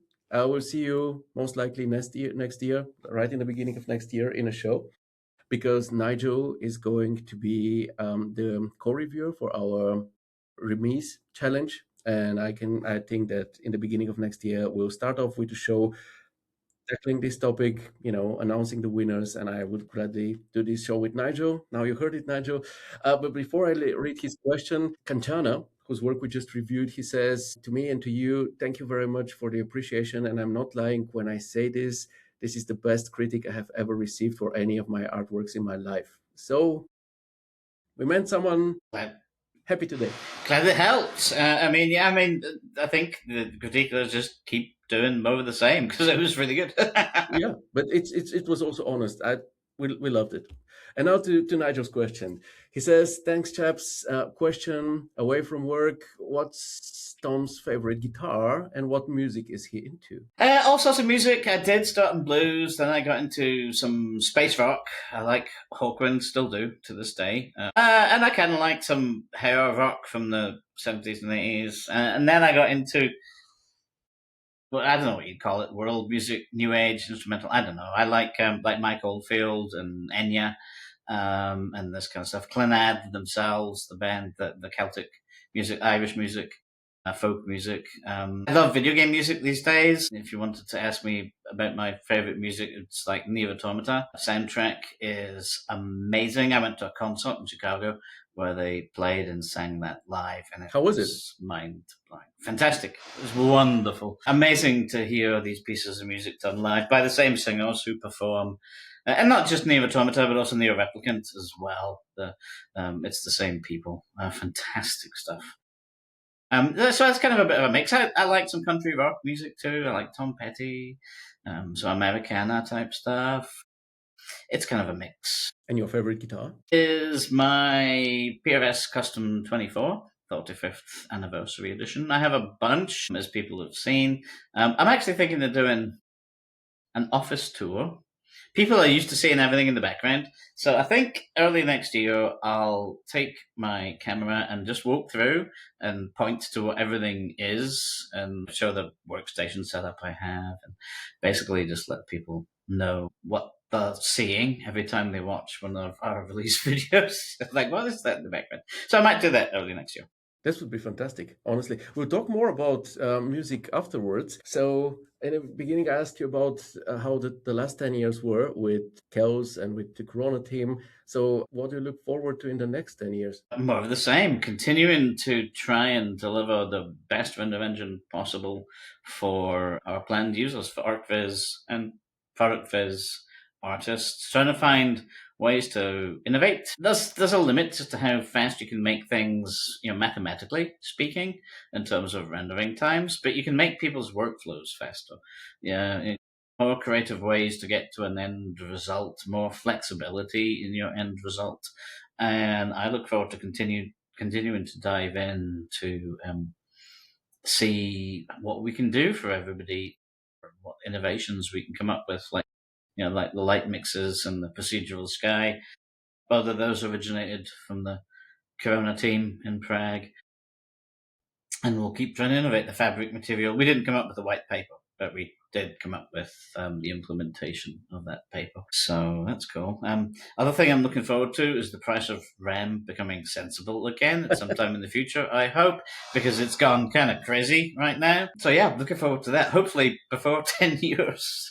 But if you have some RAM lying around, then you can quickly buy a new car or something. Make a profit. Yeah. Yeah, exactly. Yeah, I actually have a bunch of old computers. I should dig through and sell the old RAM, and because I never get rid of a computer. I just find them hard to dispose of, and you could take the hard drive out and sell them, but I think I have some in it's very hard to do with laptops. So I think I have some in 6 or 7 laptops, under the bed that are no longer used. I have a couple of old PCs. They're about 15 years old now, and so yeah, maybe I should pick through them, dig out the RAM, and become a millionaire. You can then retire, maybe. Yeah. What do you actually think that our industry will look like in 10 years? I really don't think anybody can say with precision what's going to happen in 10 years because everything is changing so quickly. I do think over the next 2 or 3, I'm not one of these people that believes AI is going to totally replace everything. I believe a lot of that messaging is put out by the AI companies to attract investors. And I believe that most of the money in AI is not from a saleable, usable product. It's from attracting investors. And that's how they keep themselves afloat at the minute. So I think we'll see a more realistic approach to AI. I also don't think that the current approaches are infinitely expandable. I mean, I like it to cars. The cars today are better than cars 50 years ago, but guess what? It's still the internal combustion engine and it still works on the same principles. And they haven't changed that much. Or the Fender Strat, which hasn't changed at all in about 80 odd years. So I think there's a limit to technology reaches a stage where this is the best something of that design can do. And I don't think AI is any different. I don't think it's infinite in 5 years' time you'll be able to say, oh, make me a new John Wick movie. And boom, it will create an entire movie with all the skills of a top quality director and screenwriter and a guy who sets up the lighting on stage and the Foley artist that does the sound effects and the camera controller and the director that picks the best shots and the cameraman who knows how to get the best out of the equipment. I just don't think that's probably ever going to happen, but certainly not in the immediate future. So I think AI will continue to be a tool that complements what all these existing people do, but I'm not of the mindset it's going to replace this anytime soon. I also still have an old quote. I think it was Groucho Marx, could be wrong. You'd have to look it up. That says, they talk about the democratization. It's great that anybody can make a movie to some level. And the quote is, everybody has a book inside them. And for most people, that's just where it should stay, which is basically even if AI lets you make a movie to a reasonable degree, and it's not close yet, the question is, does that just mean the good stuff will get buried? This is happening in music for sure. There's so much average music out there that, I can't remember what it is, 1 million songs published on Spotify every day or some crazy thing. It's like, how do you find the good stuff? Because a lot of that stuff might just be okay or average. So there's a problem of you maybe start to drown in stuff that isn't any good, and it becomes very hard to find the stuff that you do like or is good or stands out or is different, because you just have to search for it like a needle in a haystack now. So but yeah, asking me what it will look like in 10 years, I couldn't tell you. What it will look like in 3 to 5, I think it won't be massively different from today. I don't think it's going to be this sort of sudden shift where traditional 3D rendering, whether that's CPU or GPU, has totally disappeared and has no place. I just think we're going to see incremental things from now on, rather than sudden, huge technological shifts that dramatically change industries. I agree. I think the AI topic is a bit overblown. It feels like AI is in everything, but first of all, it's not really AI. Let's start there. But even if we, let's say, refer to it like this, I read somewhere that around 5% of the, you know, projects or tools that are created with AI or services with AI actually turn profit and get traction. Most of it Yes. doesn't work. Yeah, it's not that bad. But still, I wanted to ask you, because we talk about AI Oh, here, yes. Yes. and we agree it's a tool. We need to learn it. This is what I at least encourage everybody to do, so that they don't fall behind, and that they have a new tool which can ease their workflows and all of this. But at the same time, I try to imagine the point of view of a, let's say, 20 something person who is into visualization, who tries Nano Banana Pro for the first time, gets some amazingly looking results, and thinks, okay, should I even learn 3D, get into Max, into V-Ray, Corona, Photoshop, and all of that? When a prompt gives me nice images, what's your answer to those people? I mean, I think the images we looked at today, in particular, the last one, is the answer to that. I'm sure you could feed in a prompt, but there's a lot of attention to detail. All the things we spoke about, the layout from chaotic to kind of middle chaotic to almost minimalistic at the top, that took a human being and thought and creativity and an understanding of the story they were trying to tell in that image. It probably took some experimentation. Probably every object in there was very specifically placed, from the big skull at the bottom to its little surrounding skulls. I mean, obviously to the branch that cut across the moon, to those figures on the cliff top. Yeah, you could feed something into AI and get something back, but it just wouldn't have that attention to every specific element serving the purpose of this specific image that a human being can put into it, and that the artist obviously did. And so, yes, you still learn these traditional elements. Even if you use AI to finish it off, you still can use 3D to block everything out, to position everything where you want the AI to use it, to create it. And then if you need to adjust it, you can, because it's very hard in AI to say, move the tree, 1 foot to the left. It'll give you a completely different tree. It's like, no, I liked the tree. I just wanted it moved 1 foot to the left. Yeah, and then now the moon looks different, and the figures on the cliff top are different, and you have to get into all sorts of cutting out and only regenerating certain parts, and it's quite tedious. So you can just use 3D as your no pun, branching off point, where you lay out the elements with your artistic control. And then you can use AI to, I don't know, throw a splash of color onto it, or add some extra details. I mean, that's valid. So even if you want to go the AI route, I still think learning traditional either 2D or 3D art is important. And it will also let you decide when the image is right for the story you want to tell. You'll start, by creating things, you'll start to learn what we're talking about: the triangle, the focus, the way your eyes draw them in, that you wouldn't learn if you just type in the prompt and you get something and go, oh, that looks amazing. Yes, I still would encourage anybody, even if you intend to use AI as 60 or 70% of your work, still learn some traditional tools and techniques. And the basics are the same, like composition, lighting, and all of this. It's true for photography, it's true for AI, it's true for Mm-hmm. every image, no matter how it is created. So you gotta know them anyway. Yeah, I also agree that I think you need to be able to do 3D and to understand 3D. And I think that the best AI outcomes that I have seen have been based on very good renders already. So the render already was great, the composition, the lighting, the storytelling, the materials, and then they just got enhanced or better through AI, or maybe Yeah. even slightly animated.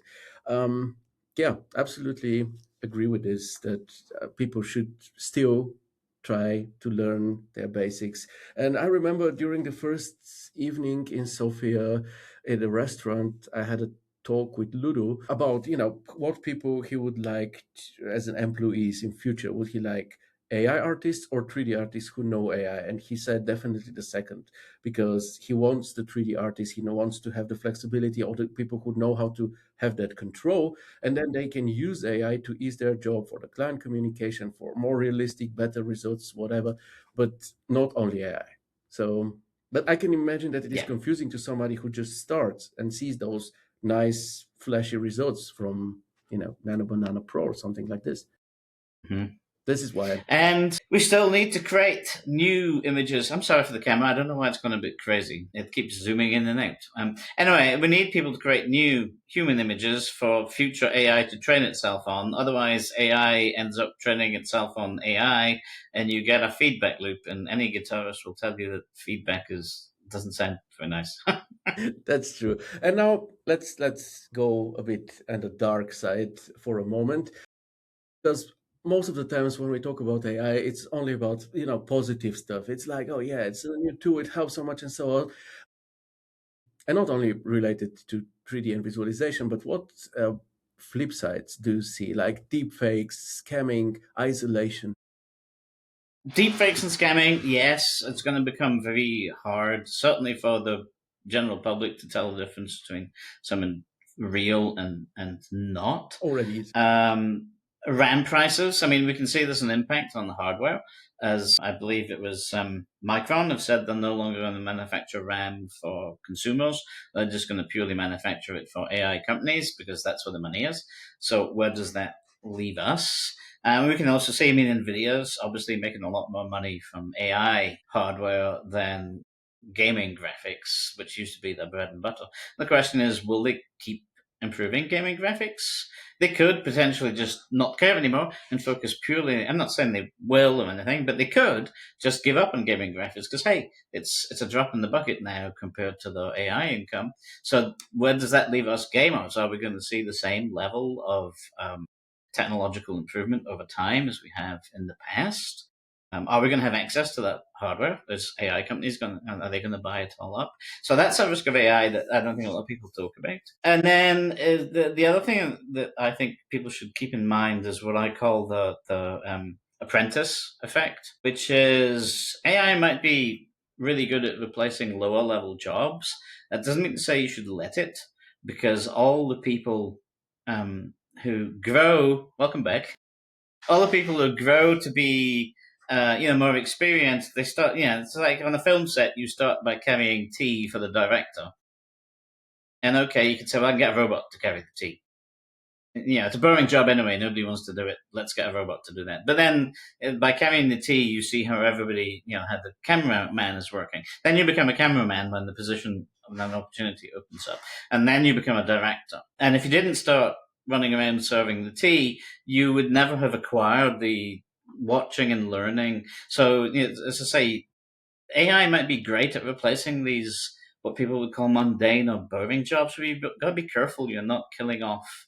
You're killing the seed before it can grow into a tree. You got to be careful that maybe you need to do it artificially. Maybe AI might be better at something, but you still get the human being to do it, and it might be more expensive to get the human to do it. But you know what? The human being will grow into a tree, whereas the AI may or may not ever reach the level of a top film director. And I think we should think ahead on this as to what we want. We don't want to end up with Idiocracy, the movie, where everybody just becomes dumb and nobody has any skills anymore because we've let the AI do it when we didn't need to. So those are the risks I see in it. And the feedback loop, as you said, First of all, you Yes. put it very beautifully the way you said it, that you should kill the seed before it can become a tree. And the tree is then needed to feed the AI for the future so that it Yeah. doesn't turn into a Yes. feedback loop. So Yeah. both sides profit from this. But it was really, really beautifully put. But yeah, we don't want to make it here negative. I just, don't want to always be this show to be an echo chamber where we just talk about how awesome Yeah. everything is.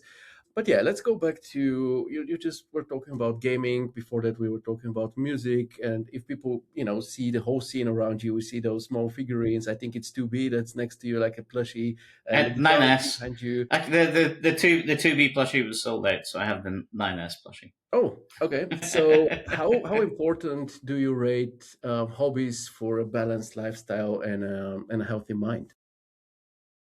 Super important. You definitely need to step away. I mean, I like to do my gaming. I might buy a Steam machine next year because I like to get away from the computer.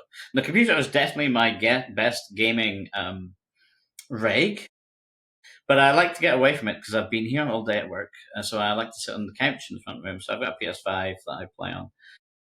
But I could be tempted to, if I have a computer that I can sit on the couch and play on my telly, that could be the best of both worlds. But you definitely need a good hobby, something where you can unwind, you can de-stress, and something like gaming or music or reading or watching movies um, will feed into your work. Even while you're relaxing, you're still taking in new ideas, new perspective. Oh, look at the color. I mean, look at the color palette in this game. Look at this camera angle in this movie. I'm actually in 3D because of Half Life. It's a story I have recounted. I was a game player. I saw Pixar and everything, but you needed a supercomputer to render these things. So I never contemplated 3D as a career. I was playing Half Life, and it came with an editor. It was called Worldcraft at the time, and I started mucking around in that. I recreated a church that had been torn down. There was a black and white photo of this old church, and I'm going to rebuild it in 3D. So I never made Half Life levels. I just did 3D modeling, basically. And I was like, I actually really like this. So I got a free program off of a cover disk. It was True Space. Then I went on to work for the company that made True Space. But if it wasn't for playing games, I wouldn't even be here today. Your hobby may sound trivial. People may mock it. Oh, you like golf. Oh, you like video gaming. What a loser. Whatever it is. But your hobby, you just don't know what doors it might open up for you. As well as the fact you need it for your mental health. You need to get away from stuff. I agree. By the way, I told a story during my presentation in Berlin in September. The story of you starting off Oh, with that's right. Yes. Uh-huh. Half-Life. I sent you across the image of the because Yeah, I still I have have it. I that sent you image. across the image of the church. Yeah.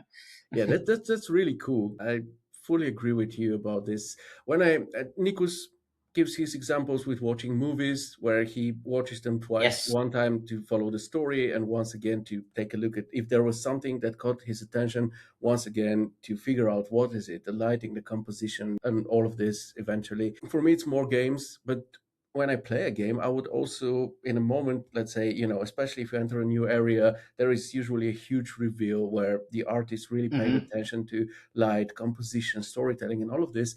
And this is usually where I just take a moment, pause the game, take a screenshot so that I can remember this, because for me, at some point, it can turn into a reference. But Mm-hmm. also, disregarding anything that has to do with media, I think having a game, I asked you this question because I think many consider having a hobby a waste of time. Like they think that if they spend 24 hours a day in front of the PC, they will become better artists, have better clients, and all of this. And the thing is, I don't agree with this. I don't believe this is the case, because looking at artists that I appreciate or that humanity appreciates as a whole, these usually used to be people who are very actually socially active, or at least have very distinct hobbies. Beksinski, that we just had as a reference on the last work we talked about, for example, he didn't like other painters, or he wasn't watching that many movies or stuff like this, but his hobby was listening to music and photography. And look at, he Mm-hmm. developed his own style that he's very world known for. So I think it's very important actually to have a hobby. It's actually crucial. You shouldn't just have Yes. it, even if you don't have, find one so that you come away from the PC. I absolutely understand what Tom said, because I have, like, as I bought my 4090 here. And then I think I talked about this with Nate. And then I would go and play games on my laptop in bed, for example, or go play the PlayStation. And by this point, we had a PlayStation 4, which wasn't even that mighty by this point. But still, I don't want to be in front of the PC anymore, even though the Hmm. 4090 is Hmm. here and it could give me games in 4K and huge resolutions, fantastic detail. I want to get away. I want to go and do something else. I would rather play a stupid like Mario Kart with my kids rather than sit here. So it's important to do something else because this gives you a new perspective. And it also this is similar to what happens with the flip function in Yes. when you take a distance and when you come back, you see things with fresh eyes. I've told you about this when I was a dishwasher back when I was studying, and this gave me a new perspective because everyone else they didn't have jobs, they focused only on studying architecture, and they were so lost in the problems that they never got to have this distance which I had with washing dishes, which but then again gave me this set of fresh senses and eyes to look at my projects and problems and tackle them in a new way. So find a hobby, even if you don't have one, find it. Spend, and also I think another topic, Tom, spending time meeting people, no matter if they are like fellow artists or casual friends, family, also important, right? Yes. I mean, this comes back to the after image effect. It's exactly like you said about flipping the image. So if you stare at something with your eyes, you get an after image burned into you. And it's the same with your brain. Your brain will pick up, it'll become burned into a way of thinking. And you can see this if you play chess all the time or Tetris all the time. If you do one thing enough, you'll start to dream about it and you'll walk down the street and you'll start to see everything in terms of that thing. And this is bad because you've drawn a box around the way you think, the way you approach things. And this is why if you just sit and do, everything is arcviz, arcviz, arcviz, you're just burning your brain into a set way of thinking, which means you'll lose a certain element of creativity, outside the box thinking, imagination that could really, be the thing that makes you stand out from everybody else. So go and do other stuff. Go and talk to people. Go and also the other part of your brain, the subconscious does a lot of heavy lifting. And you have to let it have time to do that heavy lifting. You have to put your conscious brain onto something else, and your subconscious will be sitting there going, markers, images, and it'll come up with something creative for you. But you do have to give it that space. So get away from things every now and again and have the space. It can really help with creativity. You remember that image for the VW Art Club with the baby lying in the crib, stretching its arms towards the logo? Yes. Once again, Yes. it's an image that I made based on two very personal things that have nothing to do with 3D.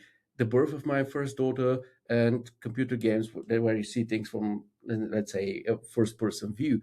So, Hmm. both of, let's say, the major ideas to this image have absolutely nothing to do with architectural visualization, with 3D or something. They have to do with my hobbies and my personal life. But they were together, they made for something new, which together with my skills won me the first prize. And this image up to this day is still gracing the cover of that huge group. And I can still remember it. You can just say, "Remember that image," and I do from that few words description. It's like, yeah, I remember that image. How long ago was that now? 3 years, 2 years, 5 years? I Three don't years, know. maybe. I think it's 3 years, Yeah. but it's still the cover of that image. But I think I also made a Corona version, which you also shared. So yeah, but the idea is that if you take some distance from what you do and do Hmm. something else, you win new perspectives and widen your horizons, which is very important, and which will pay off in your work. Tom, do you have any recommendations for books, movies, music, something inspiring? It shouldn't be only about 3D, just something cool. I mean, I love lots of stuff. I like the Share. new series of video games. I'm currently playing Wuthering Waves. I'm actually finding the story and characters really good. Surprising, it's a gacha game. I really didn't think I'd like it, but and the music is fantastic too. I'm really into game music these days. I mean, the Final Fantasy music is fantastic. I went to see the Final Fantasy contest as well as the Neo stuff.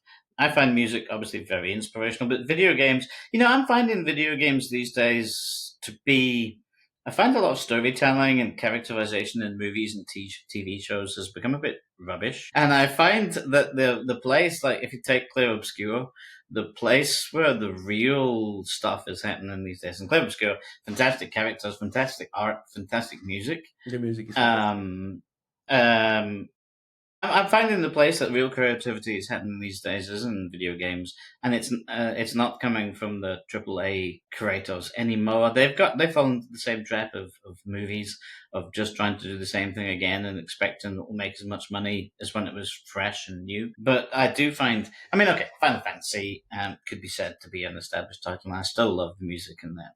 Musicians they get writing that music are amazing. So those are my sources of inspiration these days. Apparently, the remakes are very good because my best friend he They are. played it back then and he played the remake and he was like, I'm almost Me I'm too. having Yep, me tears in too. my eyes. It's kind of, to me, it's like, so obviously when you play the original, your imagination fills in the gaps. And playing the remakes, and I can't wait for the third one to come out and see how the story ends. It's what you remembered you were playing, even though it was nothing like what you were actually playing. This is how you remember the characters looking, because you'd filled it in yourself. But if you go back and look at the originals, you're like, oh yeah, they were just low polygon blocks, really. But you already saw them as fully fleshed out 3D people, and that's how I feel about the games. And they've made it different enough that you're just not retreading the same old ground. But I think they've remained faithful to the characters, the world, and the story. Which is what I have a problem with a lot of adaptations these days. They just don't remain faithful. You know, if you take the latest Amazon Lord of the Rings spin-off, if you take The Witcher on Netflix, they completely failed to respect their source material. And, you know, whereas if you take The Witcher games, I mean, I'm reading The Witcher books. There's a couple I haven't finished, so I'm reading them now. You know, the games to me, they're obviously different, and for reasons they can't be in the same world as the books, but they're respectful of the source material. They make sense, and I think that's important. And I don't think it's happening a lot these days, which is a shame. Apart from the Fallout series on Amazon, I feel season one, season two is out soon. I feel season one did a really good job of being faithful to the games, but different at the same time. I love the Fallout series. And Freeman, I love Freeman, the anime. Season 2 is out in January, I believe, so I'm really looking forward to that. I think something what you said about the imagination filling up, the lacking graphics back then. I think it was actually something really cool, and maybe this goes hand in hand with what you said about the indie studios because they usually don't have the budget for like the big companies, Mm-hmm. so they cannot make everything nowadays. Still perfectly photorealistic and so on, and you can still fill in the gaps or tell your own Mm-hmm. story or find your own story in one of them indie games, which I think is also very cool because in the meantime, things, as you say, didn't go well for this industry, especially the AAA, which you have those soulless games where you have vast empty worlds Yeah. and there is no imagination there anymore. You just walk, and as I myself have figured out at some point where I'm just playing like Far Cry or something like this, and I'm just walking on a hill, and there's nothing happening, and I'm like, why do I do that? I can just go out and walk on a real hill, which is good for my health. I can connect with people. Why should I do it in a stupid game? This doesn't really add anything to me, to my emotion or something like this. So I fully understand it, but I think listening to you, in the end of the day, what matters is that you just find those things that you like, that you enjoy, spend time with them, see if you can also extract something from them, like if it being it games, music, movies, hikes. Like one of the first images where people, let's say, took me more seriously as an artist was made based of a walk I had on a previous day through an autumn forest with my two daughters. So I just liked it, the steel blue sky, the colors, the contrast, the feeling in the air. And then I tried to put it to paper on the next day or a few days later with a scene. And then I shared it and people were like, oh yeah, I totally feel it. It's great. So you never know, but do stuff. Don't just sit in front of the Yes. PC. Please do stuff. Yeah. And it I just mean, gives me a mind. your brain is built to take all your different senses. You know, if you take an image generation AI, it's trained on images or video, but and either way, it's trained on 2D visuals. But you know, that's not what our brain is. Also, at the same time as seeing something, it smells it, it touches it, it hears it, and that's how the brain works. The more you feed it, And the bigger the variety of stuff you feed it, the better your brain gets at coming up with new stuff. So yeah, feed your brain. Totally. Your message for the Chaos Campus community, final question before we wrap it up for today. Feed your brain. Yeah, I mean, I hope everybody's had a great 2025. We're coming up to 2026. Stay optimistic. Always keep hope. Don't worry if things seem to be off track, either in your life or in the world at large. By and large, nothing's a straight line. It meanders from one place to another. So sometimes things will feel really off track, but that's okay. It's kind of like what we're talking about with the feed your brain. It's just all part of this variation that needs to go on that adds up to something in the end. So yeah, stay optimistic, have fun, because that's what life's all about. Enjoy life. Make sure you're enjoying it, because why else are we here? And I hope everybody has a fantastic 2026. Wonderful words. Thank you so much, Tom. It was really a pleasure. The reviewing was great. The talk about Corona, you answering all of those questions. It was fantastic. And to all of you watching here with us today or the recording afterwards, usual, it was a huge pleasure hanging out with you for the last time. And my friends, what should I say? Stay safe, be healthy, have a great rest of 2025 and a good start in 2026. For those of you who celebrate Christmas, have a Merry Christmas. And I'll see you again in January, probably towards the end, like the 20th or something like this. And until then, of course, don't forget to rock on and, of course, keep it real. And now Tom is gone, but I hope he comes back. But yeah, of course, folks, I hope you enjoyed today. Let me see the comments here for a second. It says, thank you, Tom, thank you, Theo, and all the guys who joined today. Yeah, it was absolutely a pleasure to be here with you. And I think, I always started to rock on. And today we had a premiere here with Tom doing a review. Let's have another premiere in the end for those of you who made it until the end of the show with Tom playing some music for us. This is something we've been asking for. Yes, I keep being asked. People see him in the background. Can you hear it? Yo, of course. Yeah. Awesome. So people have asked, well, that's an old song I wrote back in the 80s or something. Yeah, it would have been the 80s or 90s. So it's an oldie, but I like it. And people ask about my favorite guitar. So this is it. This is the PRS Custom 24. It's my favorite. I have other ones that are collectible, that are rarer than this one, but I love this one. I like doing all sorts of different styles. It's not just rock. Now people are really, really getting wild here. Yeah. Now people have been asking me for ages to play something. I don't play live, so you have an exclusive. This is really exclusive, and this was absolutely awesome, Tom. Thank you so much. Check the comments. People, Nigel says, Kel, School of Rock. Alex, wow. Tom, your beauty. Danushka, oh, I'm super glad I stayed to the end. Thank you so much, Tom. Rock on. Thank you so much for fulfilling our wishes. Always a pleasure to hear your thoughts and insights. Have a great year, Tom and Theo, and also our friends. If you got a stage, you would tear it apart with music, Tom. So yeah, this was fantastic. Thank you so much for this. This made the show. What a great way to round up this year, right?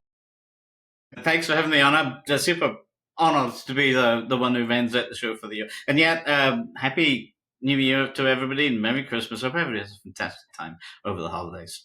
Yeah, enjoy your life. Much love. Bye, my friends, and I'll see you again in 2 weeks on Discord, and then for the next episode of Keeping It Realistic in January. Much love, and thank you, Tom, and thank to all of you. Stay safe. Love you. Bye, my friends. Cheers, everybody. Bye bye.